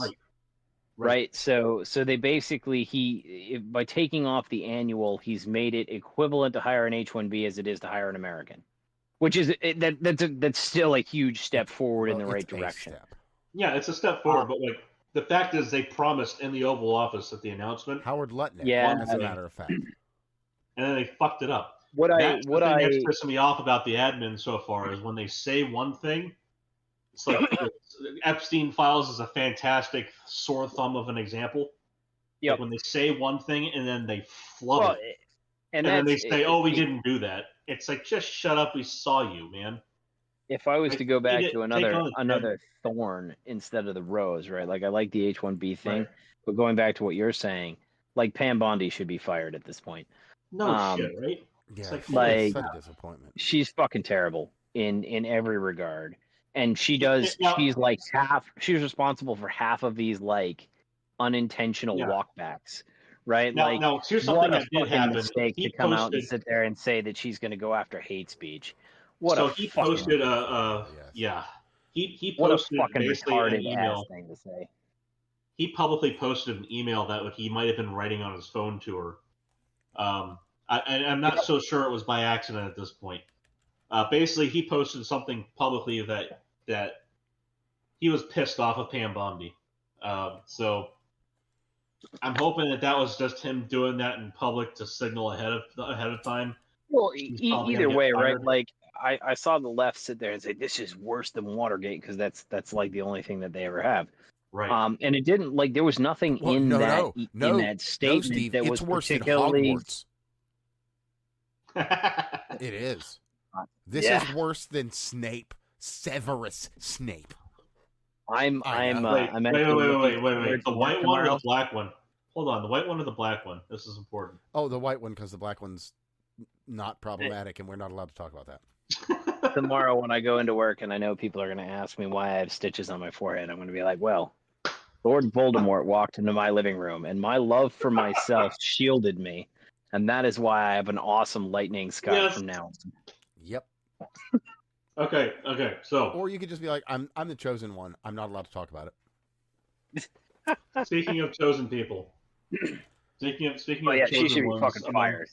Oh well. Operation Clog the Toilet. Yeah, we should probably wrap that up a little bit. We have to get back to it. Yeah, we should wrap that one, or wipe that one up real quick so that we can. Okay. Speaking of getting back to things, yes.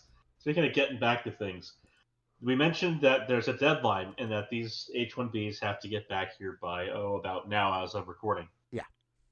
It's about midnight. So we're just about 6 minutes past the deadline of getting their asses back to the country. So Fortunes, the excellent urchins of Fortunes, have taken it upon themselves to reserve plane tickets, a lot of them. And it has driven the price of the plane tickets from around $2,000 to $6,000 plus, and it's also radically reduced the number of seats available on planes. It also has. Now, while that is an asshole thing to do, fair. It's also pushing kind of the right button because it's really hard to argue against that in a way that's not gonna be self-defeating.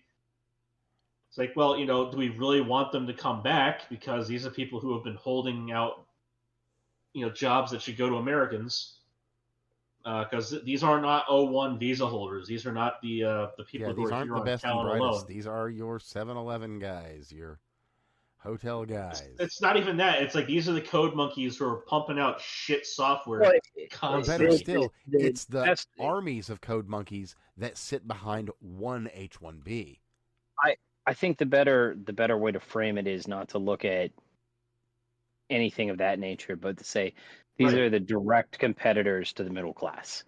That's what I was getting at. This is what corporations and on that very visa holders has been the way by which employers sit there and directly target and go after the wealth of the middle class, because they essentially provide a direct competition at lower cost for those labors. And on that, legal immigration to go after everybody who's unskilled, but everybody in the middle class, anyone who's a skilled laborer, the H-1B is the direct competitor that you face. So this is what I was talking about when I said the kind of self-defeating empathy there. It's like it's hard to feel bad for them in a way that doesn't at its core end up shooting you in the foot. These are the people fighting. And again, maybe you don't need to. So let me just share this example. This example is from Reddit, from a lady that is married, a married Indian woman, and it reads, "Hi guys, please help me with the decision. My husband is H-1B holder, earning $140K per year. I am H-4 and working. We don't have kids due to this H-1B visa uncertainty. We are very stressed out. There is a guy in my office who is a green card holder who is financially well settled. He likes me a lot, and I kind of like him too. Can I divorce my husband and marry my colleague?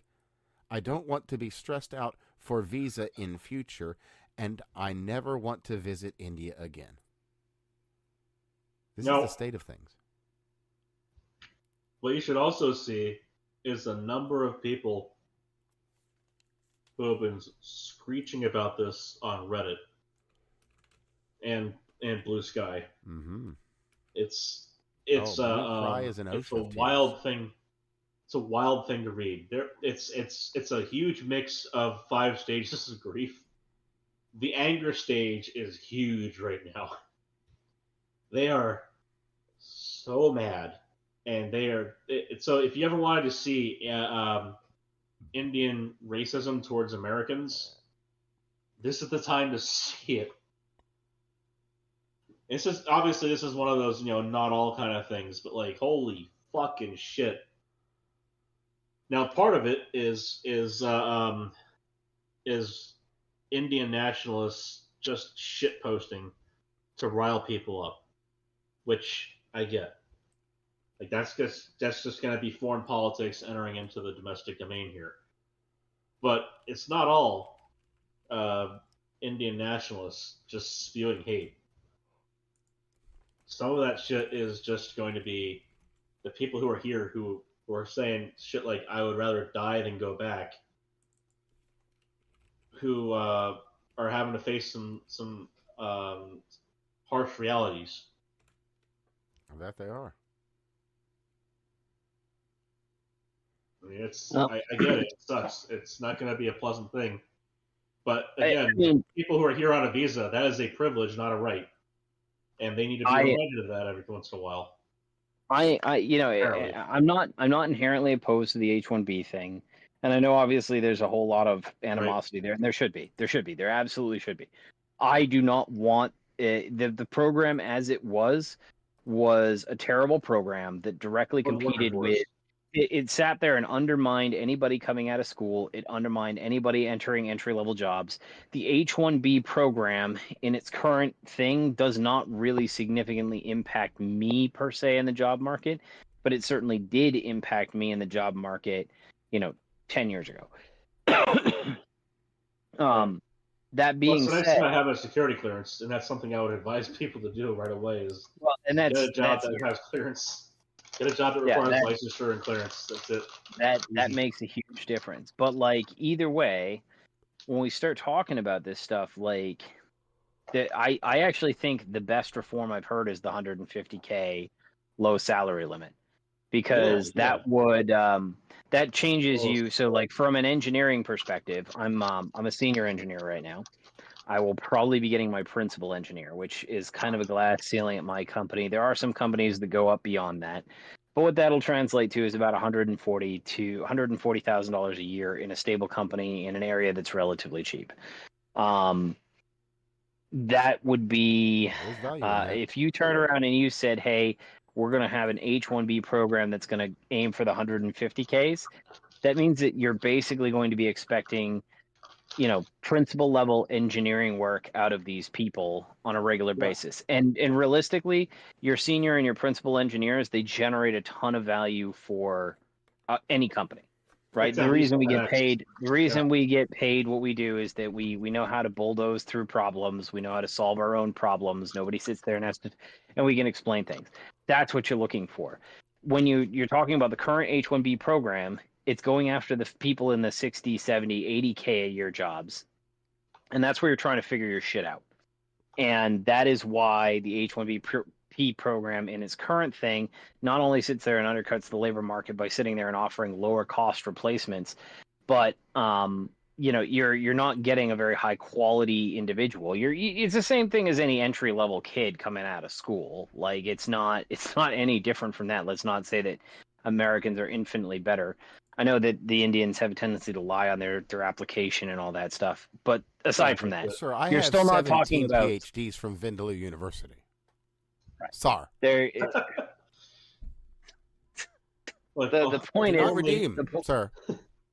The point is that these are not high quality jobs, right? These are your foot in the door jobs. I will only accept applicants from the Tandoori University. All right.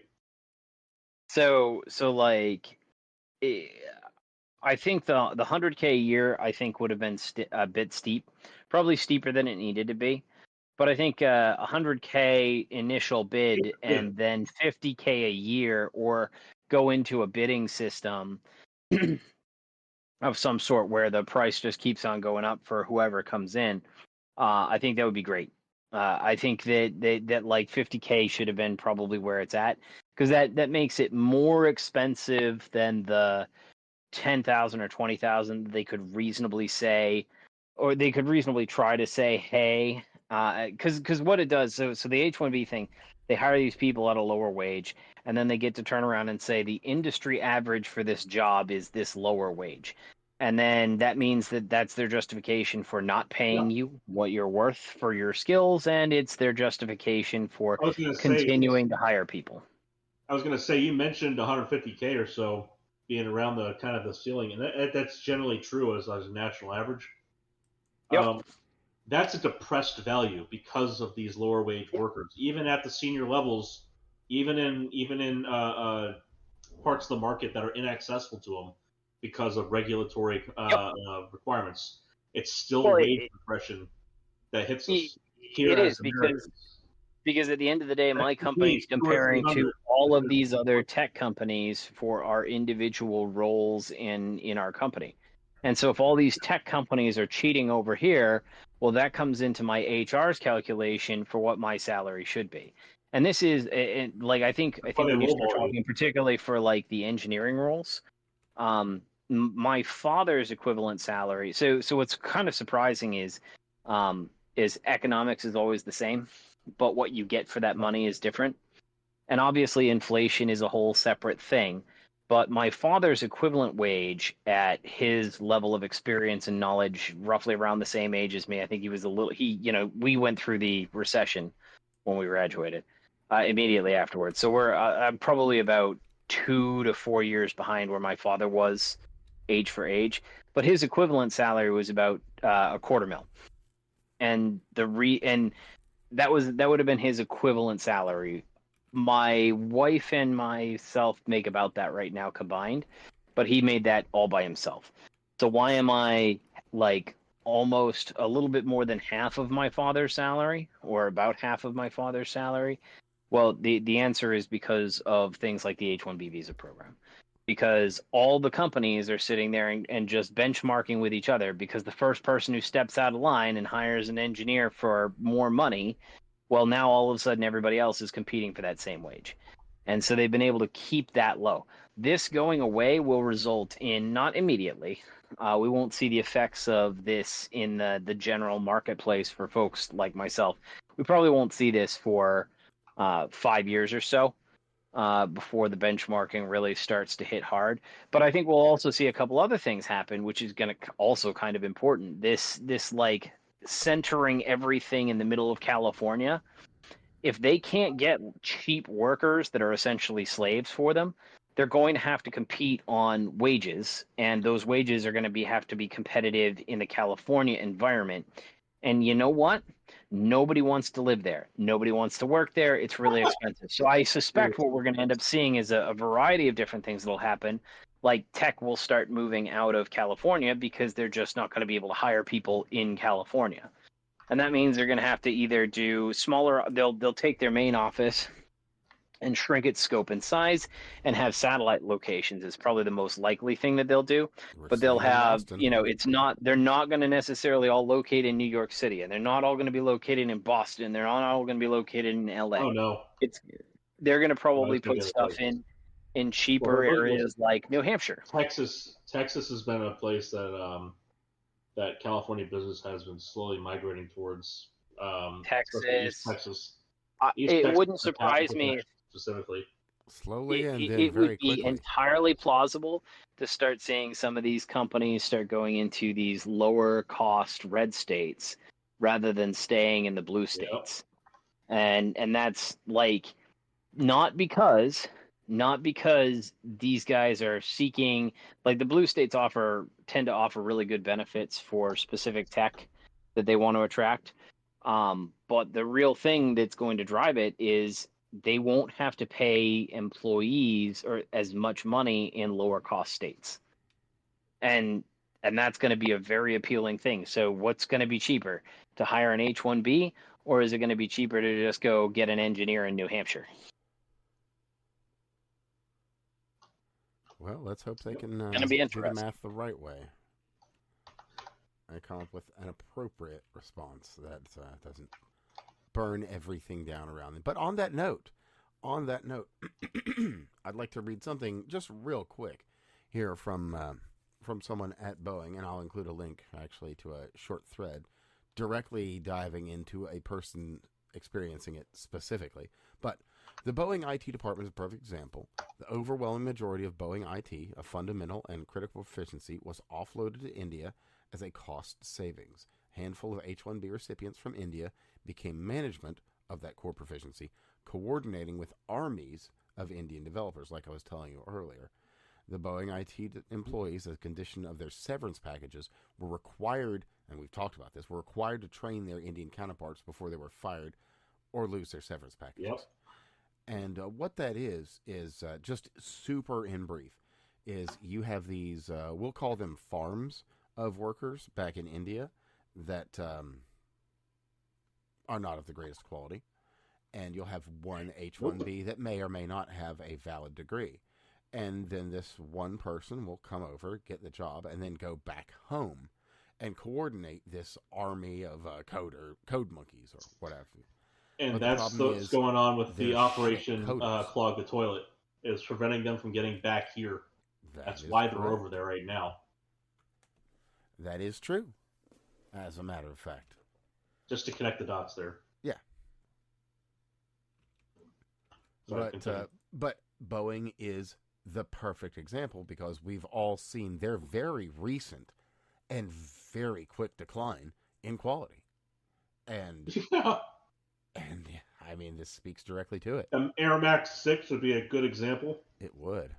It certainly would. Gee, why was the software all buggy? Software issues there, you could say. Why was it bouncing around like a poorly tuned PID? Oh, I know. It didn't have any fucking clue where it was. Yeah, I thought it was on the ground when it was 1,000 feet under, or... It was bad. It was very, very bad. Oh, speaking of bad, also, we could probably just address the international terrorist organization that is receiving funding for some reason from our ally to the north, Canada. That would, of course, be Antifa, which has just recently been declared as such by Donald Trump. So, we'll have to see how that specific declaration really hits the courts come Monday. So the thing is, we do not have in this country, we don't really have a domestic terror organization designation. Not really, no. We have foreign terror organizations that we can designate. That's the designation we can make. And Antifa is technically a foreign terror organization. And that's what I was going to get to. Not even technically. The important thing there is that Antifa is designated as a foreign terrorist organization, as it should be. It is appropriate. Mm-hmm. Well, truly. So and on top of that, they have been designated as such in Hungary. Yeah. Or are in the process of being designated as such. The posts are from a few days ago, but Viktor Orban has just come out and said, hey, look, they're a terrorist organization. Following their lead. And we're going to go ahead and just get all this filed. And so if we have a terrorist organization... So the thing that's different this time, and Jim touched on this in his stream, is the use of RICO is a distinct possibility. There are certain, there's a lot of paperwork shit that has to go on in the background. But the fact is, Well, on that note, you remember the last time we reported on Rose City Antifa? It has literally been years. There's a reason for that. They have gone silent. They know things are getting bad for us. They are. Utterly. They've largely been sticking to a local dumb fuckery, which has been great for the rest of the United States. But I really do hope this all works out. And that we get something out of it, but man, it is. It'll be interesting. Well, you see, I keep hearing that it's just an idea, even though it has mailing lists, sign-up locations, training facilities. Merch. It's got merch. District attorneys holding the manual in their hands and literally saying, "I am Antifa." Yeah. Here's the funny thing is, in direct response to the post, Ed Krasenkramp said, "I am Antifa" underneath it. I'm thinking to myself, take him up on it. Take him up on it. That's all I'm going to say there. It's just, you know what? You don't have to arrest him, but send the fucking field agents. Okay, I want them to take his statements. I choose to believe you. Exactly. I will take you at your word. You're part of the you're part of the motorcycle gang. I will take you at your word. I got a big issue with prior restraint being used on people, but when you are financially, when you're affecting financial instruments to materially aid foreign terrorist organizations as so designated, feel free to fuck off all the way to prison. I can't. I have nothing but disdain for people who are like that.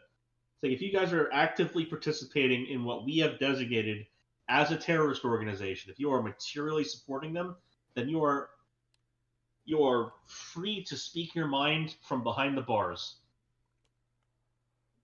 I think one of the things that is so one of the harder parts of all this is I'm a big fan of like freedom of speech and freedom of expression. I think the right to protest is important and all that, yeah. But what's ended up happening is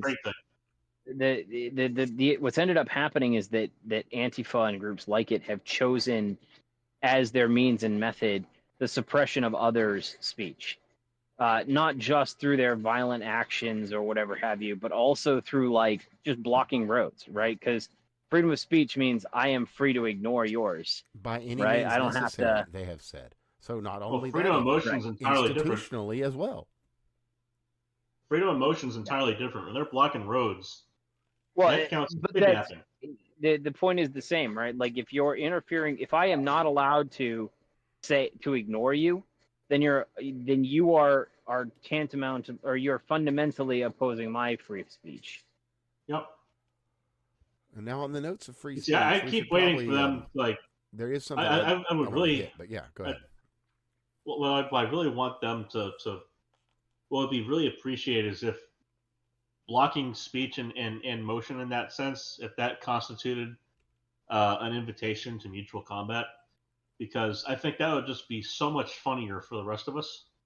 Especially because we're have to fucking pay for it anyway. You might as well get the entertainment out of it. To allow, some Proud Boy juggernaut to go in there and just start swinging a bike helmet and seeing just how many heads he can clack. Like, I do not like this kind of violence. I don't like this kind of violence. Like, I think, arrest all of them at the end because they all participated in fucking up our day.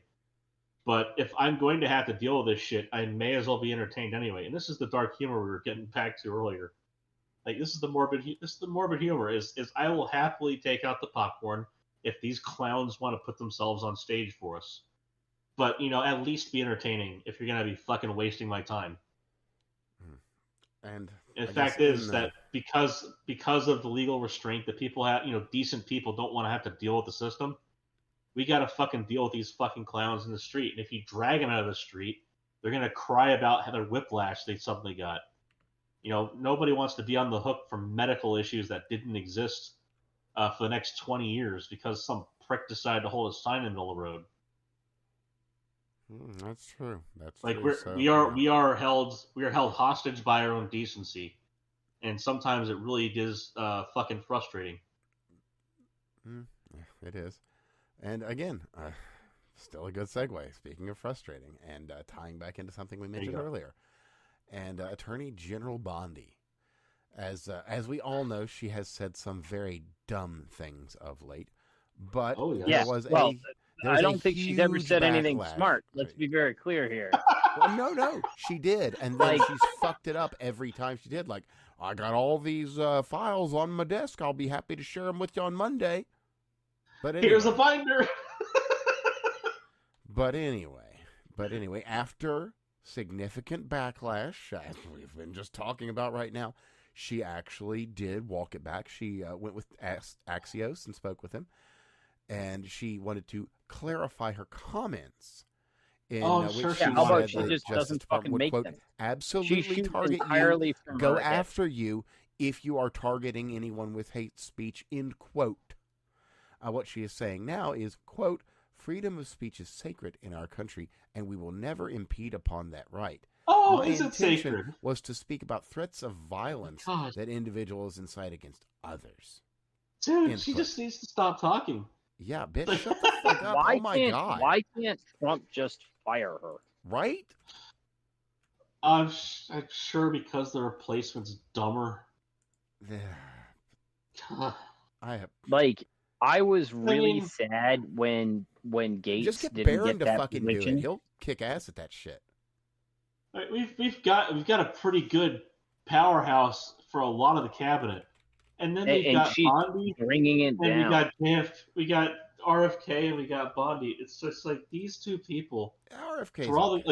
RFK is better than Bondi. RFK is better than Bondi, but he's done some dumb shit too, and it's just like.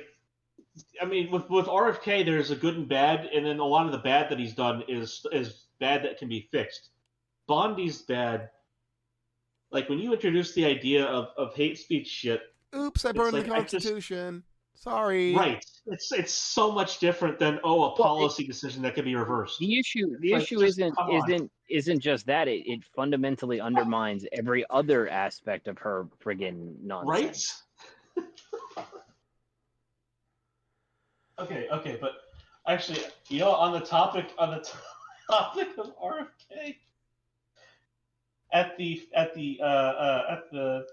funeral thing today, at the memorial, I believe he mentioned something about a cure for autism, Trump, before leaving, which I am so fascinated to hear how that's going to go down. Well, I mean, we have actually spoken on a treatment for autism that seems to work. Treatments are different than cures. If you can take someone out of a non-speaking place and put them on a functional ability, then that's cure enough for me. Again.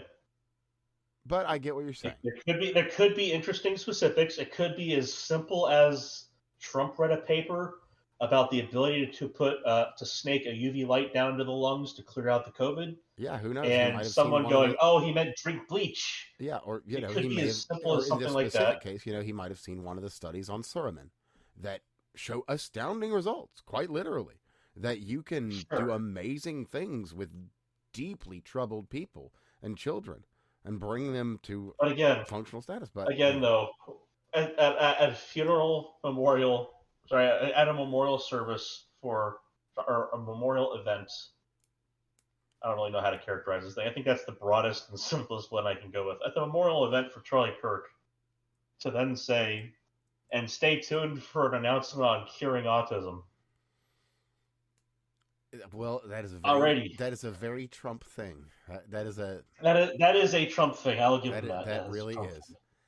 And you know what? That is just. It is. It just that is. And I will. I will exhale exasperatedly now. Right. But now that's done. The time has passed. My exasperated exhale has been exhaled. We can move forward. And it is 12:30, so I should suggest we. Oh no! There's plenty more we can discuss. Customary half hour of. Okay. Oh no! There's well, yeah. I mean, we like the good news and everything, but this is interesting news. If you got interesting, we should go with interesting. Oh, I've got interesting, and I think you guys are going to enjoy this one. I think we're all going to enjoy this one. As a matter of fact, it might be, probably won't, but it could be on par with some of the McCarthy testimonies. So, oh boy. Chairman Comer has invited the CEOs of Discord, Stream, Twitch, and Reddit to testify on radicalization of online users. So the CEOs of these companies have been invited to testify. So cordially invited. They have. To testify at a full committee hearing on the 8th of October this year. And the, let me see here. Hearing will be examining the radicalization of online forum users, including instances of open incitement to commit politically motivated events. Let me see here. Well, it just goes into basically like, this Charlie Kirk thing has happened. We need to understand why, which is fair and reasonable. But, there's, I think that Gabe Newell has the chance to do some of the funniest shit ever. Well, yeah. He could clown on these dudes so hard. Like, oh, you mean that game that the killer played? Oh, yeah, we allowed that on here. Oh, you mean, what's the Alex Jones game? Like Freedom Fighter 1776 or whatever. Like, oh, yeah, we got Alex Jones on here too. No, we just allow people to speak their minds. So, Twitch, what's the deal with all the, I noticed that you can't call Frogan fat, but you can call for the literal death of Trump supporters. What's the deal with that, Dan Clancy? What's the deal with calling for the intestines and the entrails of some people to ride on stage? Like what's that? Or the red capitalist blood soaking the streets? Something about that? Yeah, there was one of Hamas Piker that was speaking about that. You know, what do you have to say about that, Dan? Now the funny thing is, and we won't even speak about how fucking crazy radicalized Reddit is, because we have on a number of occasions. What's really sad is that they didn't get kicked there, considering that Destiny's not on Twitch. True. Oh, quick update. If you hadn't heard, he has been demonetized on YouTube as of 3 days ago, as of recording.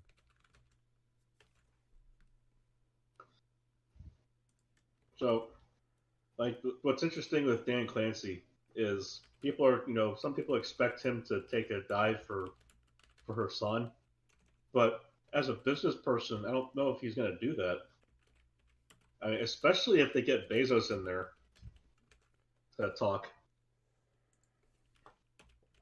Because that might be a thing. They're asking for the CEOs, so that's I mean, well, it would be interesting to see Dan Clancy come on. I mean, Bezos is not going to take. Bezos isn't going to do shit for his son. Oh no, he won't give a fuck. You didn't see him fucking talking about happy birthday, dear Hassan. That was Dan. I mean, Clancy, pulls out the Kleenex box every time Hassan comes on stream. For his male tears. But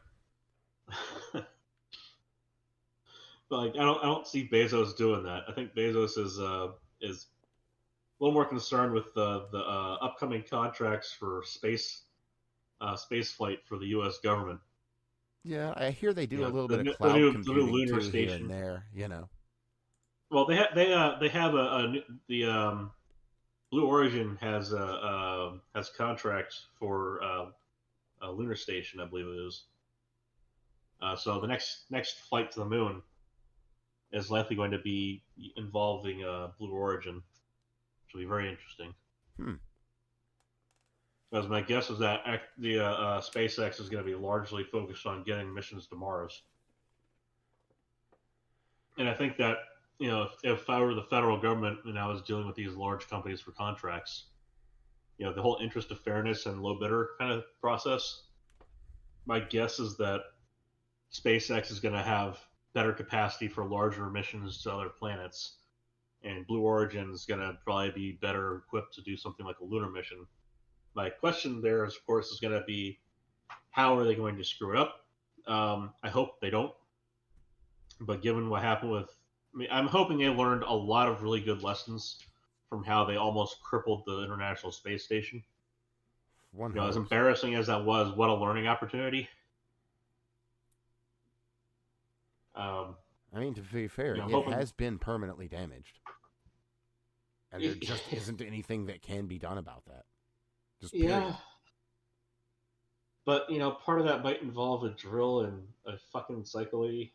An absolute fucking psychopath. And again, reminder, compare her to the one that was stuck against her will up there. Right. And what a fucking trooper. The two of them, they show what astronauts can be. Those two beautiful fucking examples of what an American should be. It's like this is what we need to show the world. This is the face the world is supposed to see when they think of Americans. Never minding the surrounding issues of Joe not even sending anything up despite the availability of launches to rescue them because and using the fucking EPA. Here's the other one. Sicken the EPA on SpaceX to delay the fucking launches by not having the launch pad area ready because they made the tanks safer. And somehow that needed study. It was perfectly fine for the Air Force to do shit. But, doing anything else, well, that's a problem. If you wanted to use SpaceX instead of, the Air Force with SpaceX, then it was an issue. Fucking ridiculous. Absolutely. And speaking of ridiculous, I've got a fun headline from... what you might call an associate of the show. We have associated ourselves with them in the past in interesting ways. Is this your furry friend? No. Fucking maybe. Actually, fuck knows. Anyway. Oh, no. From the Rand Corporation, in the research and commentary section here, we have the commentary of the dangers of designating Antifa as a terrorist organization. Now, this is an older one. It's from January 22nd of 2020. But when I see that, it tells me something. It tells me that Rand has money tied up in Antifa. Yeah. Yeah. And it screams it to me to the fucking hill. Huh. Because if they've been saying that shit since back then the Rand Corporation is also a libertarian organization. So, some might say. Interesting. That still does not separate them from the furry. Yeah, but I'm pretty hardcore libertarian. I feel very, very. I'm kind of mixed on this whole thing. The bottom line is the Antifa stuff is there's a limit. And that limit is that when you start oppressing other people's free speech, it's time for you lose yours, right? But that doesn't mean that, like, designating them a terrorist organization has no negative consequences. Oh, speaking of lack of negative consequences, there is something else we should probably discuss. The eyebrowed man himself, Mario's brother, has found himself somewhat more favorably viewed in Manhattan courtrooms.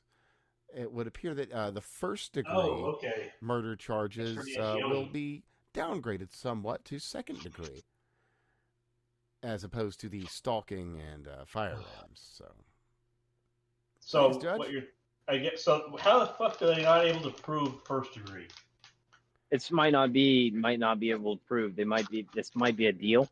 Well, there is actually a community note on this, which makes sense, and it says that second-degree murder in New York is murder with intent, where it would normally be first-degree murder, but there is the problem. It's like there's premeditation and planning. The motherfucker had a self-built gun and silencer. I think the premeditation and planning is there to kind of go ahead and stick with the number one. I can see the shit argument. I can see a shit argument against it.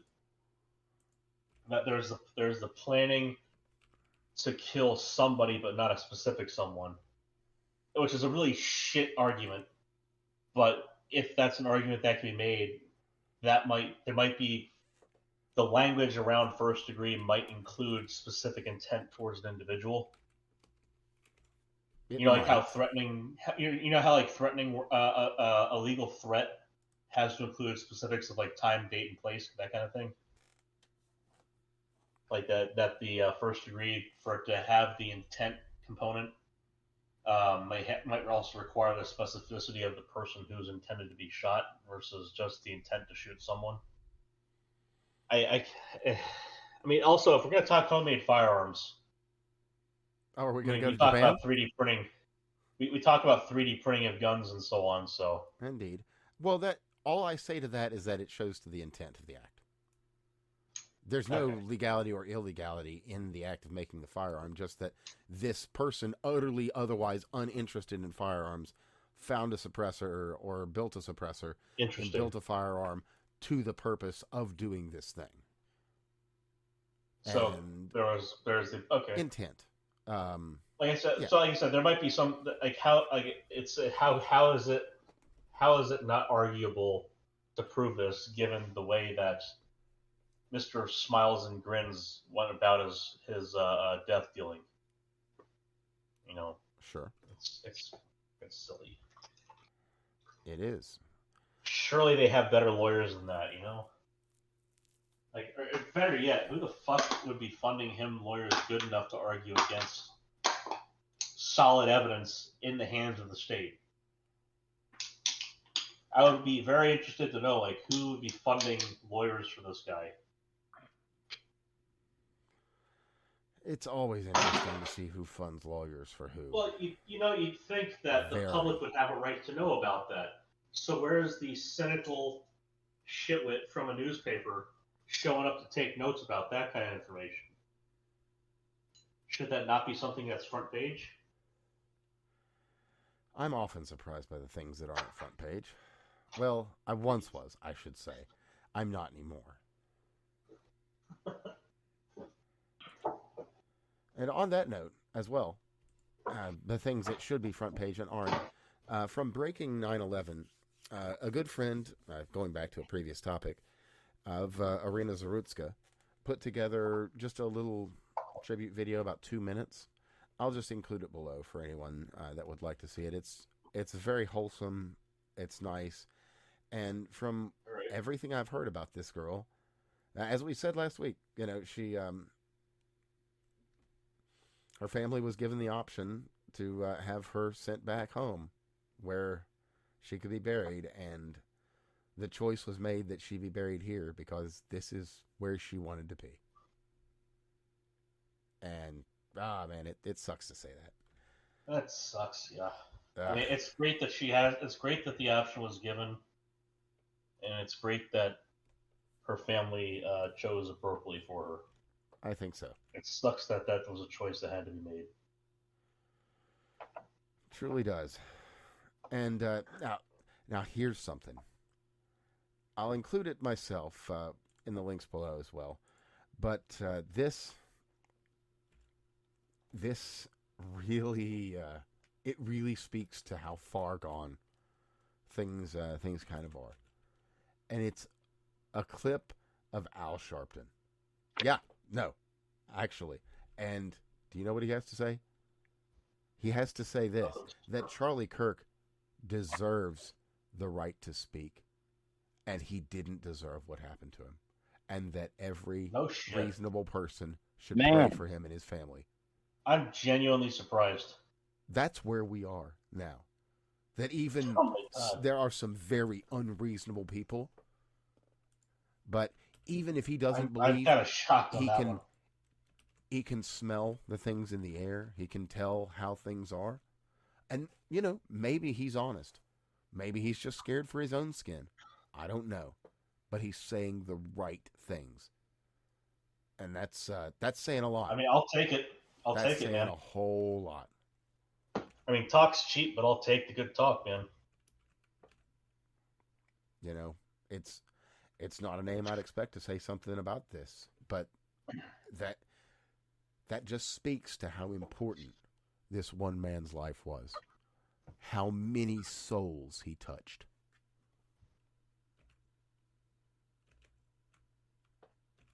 It's a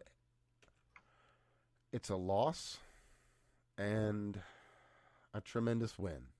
It has shaken people awake. That, we've been trying. Well, that's the consolation prize there, isn't it? The really unfortunate one is that people who were that one idiotic woman who said that the good things about this were that he will activate no one will think, this won't have any lasting impact, all yada yada yada. The fact that she was so incredibly thoroughly wrong is something you take to heart. Mm-hmm. Oh, and you know what? Let me just grab it real quickly. The first link is going to be the one I mentioned, but I'm going to include the second link of the last Sam Hyde show, This Is You, where he speaks very eloquently on this. And I do encourage everyone, if you haven't, to watch it. It's worth watching. Absolutely is. The whole thing is worth watching. Certainly. And you got to keep in mind, of course, this man is an artist. And he's a self-aware fourth wall breaking artist. So in that way, he's very clever and creative. Unfortunately, that's lost on some people, but I have a feeling our audience is going to be clever enough to keep up with that. We've got a quality audience. That's undeniable. Yeah. Just about the best you could ask for.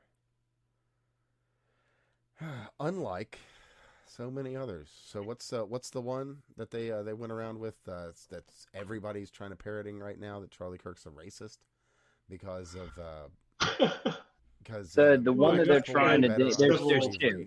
And there's one that they made up. Yeah. There's one that they made up, and there's one that they have grossly misinterpreted. Not just it's wildly out of context. The part that they're upset about. It's like they take 2 words that he said, cut 3 paragraphs, and then the rest. And that one being black women ... do not have the brain processing power to be taken seriously. You have to go steal a white person's slot. That's the one that is grossly out of context. That one's just an egregious lie. And what's the other one? I can't remember. Steve, you remember that one? The Civil Rights Act. So it went too far. One's the Civil Rights Act, and he said that the Civil Rights Act is a mistake. And then people say that this has something to do with black people voting, which isn't actually what's in the Civil Rights Act. And there are there's aspects of the Civil Rights Act which are good, but there's a lot of aspects which are bad. Well, yeah, and we didn't learn that it's until being after used. It's the fact that it's being used to push men into women's locker rooms. Like that's specifically what he was talking about. It's very specific, and that's exactly what he was talking about. Absolutely. Yeah. And just another thing that we should probably mention, because I have absolutely seen inadequate coverage of this, and that is Judge Roy Wiggins. Roy Wiggins signed an order last Friday to send Brown to the Central Regional Hospital, Butner campus, for 60 days to determine his capacity to proceed. The order itself being very, very heavily redacted. We don't even know why he made this decision. Thanks, Roy. You're a real servant of someone.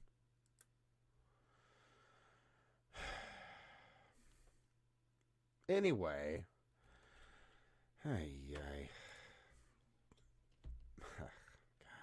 Gosh, moving on.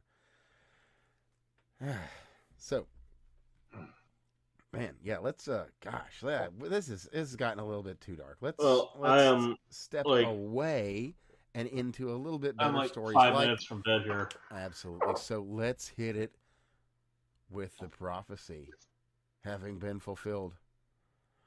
His name is Alba. He's returned to us. He is the only blue-eyed albino orangutan. He's returned to us in our time of need. Harambe is back. I know it in my heart of hearts. That said, though, Alba is legitimately a blue-eyed orangutan from central Kalimantan, and he's absolutely a beautiful specimen. I'll throw a link in here to it, but Harambe the White has come to us in our time of need. Well, I mean, Alba, I'm sure there's going to be a bunch of Harry Potter fans who are going to be excited about that. No, sure. Alba's Dumbledore. Oh, and in funny news, Greta was kicked off of the lead flotilla on her way to Gaza by her own people. Yes, she was. Which is no, they kicked her off. Too much of a distraction. Really? I think that's literally it. Yeah, why? She's just too much of a distraction on everything. She's fucking irritating to normal people, let alone autistic people who are hell bent on getting to Gaza for some reason on a fucking luxury yacht. Yeah.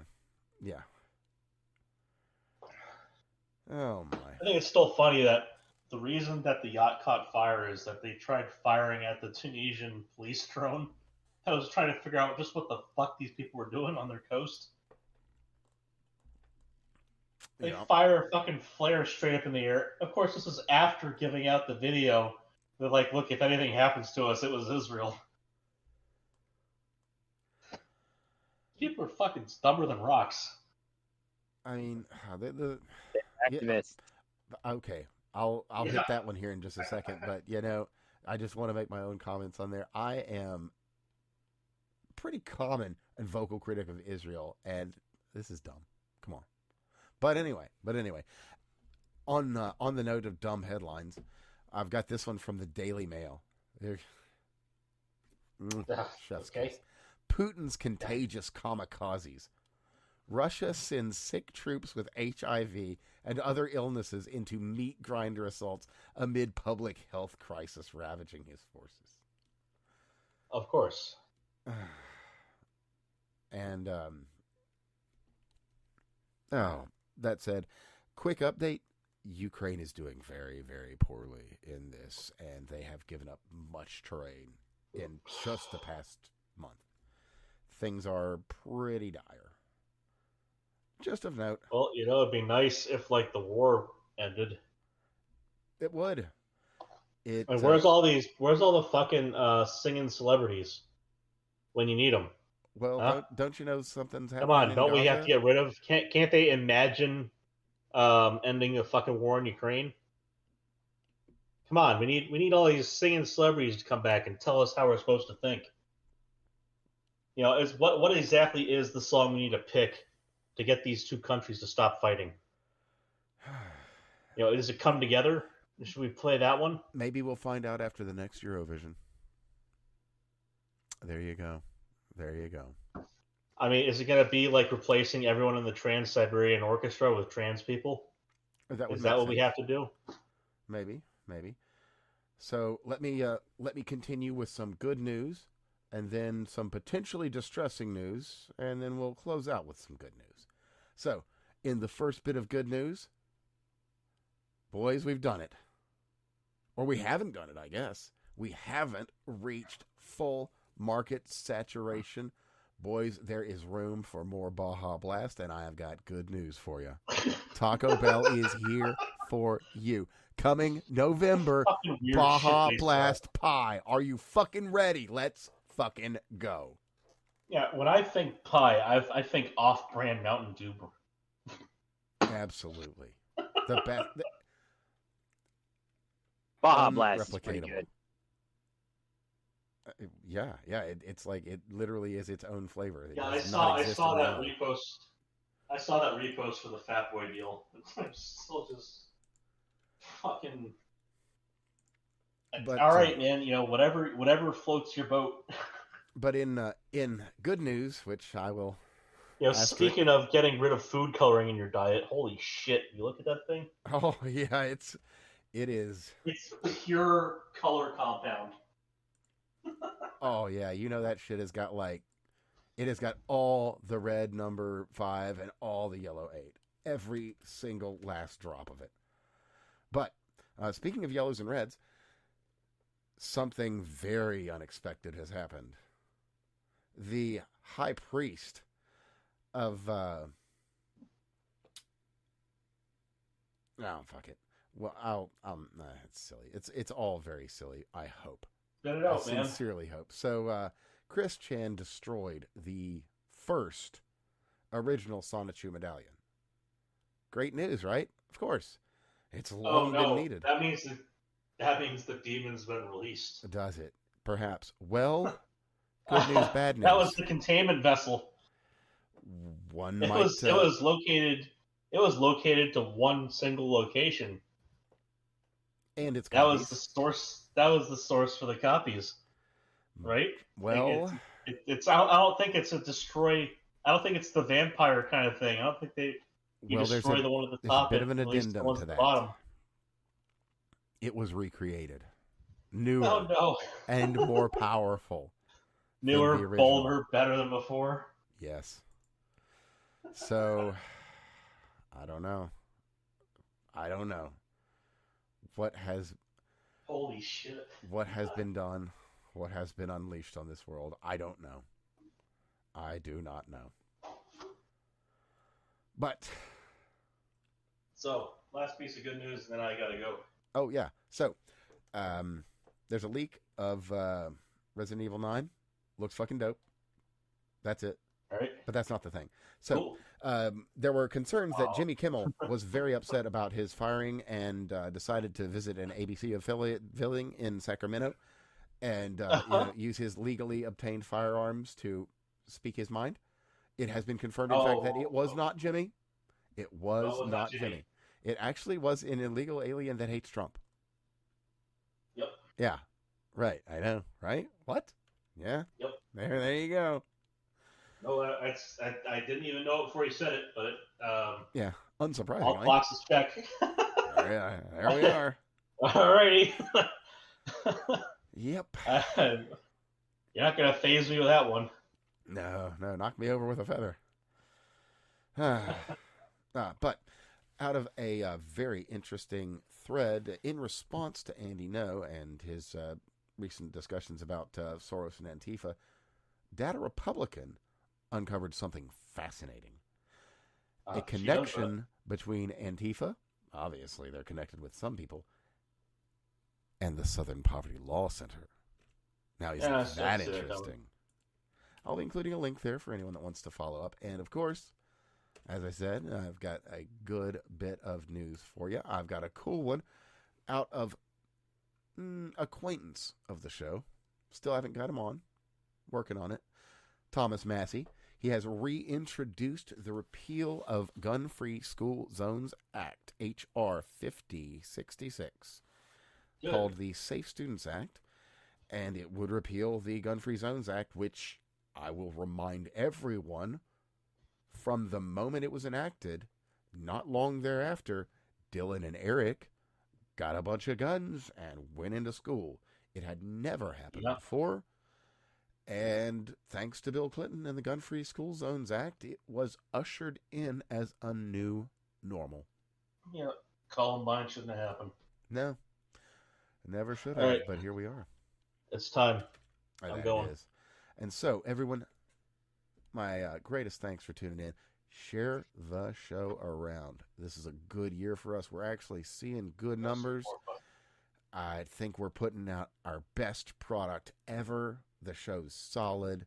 It sounds good. And we're talking about what people really need to know. So it would genuinely mean a lot to me, to Craig, to Steve, if you'd try and get this out there. Because, I'll be honest with you, I'd like to give these guys some money. Give me a hand. So you can find Steve at Ratman720. You can find Craig at CraigBob99. I'm Evan. You can find me at That Fake Guy Dan. Everyone, been an absolute pleasure. Be safe out there.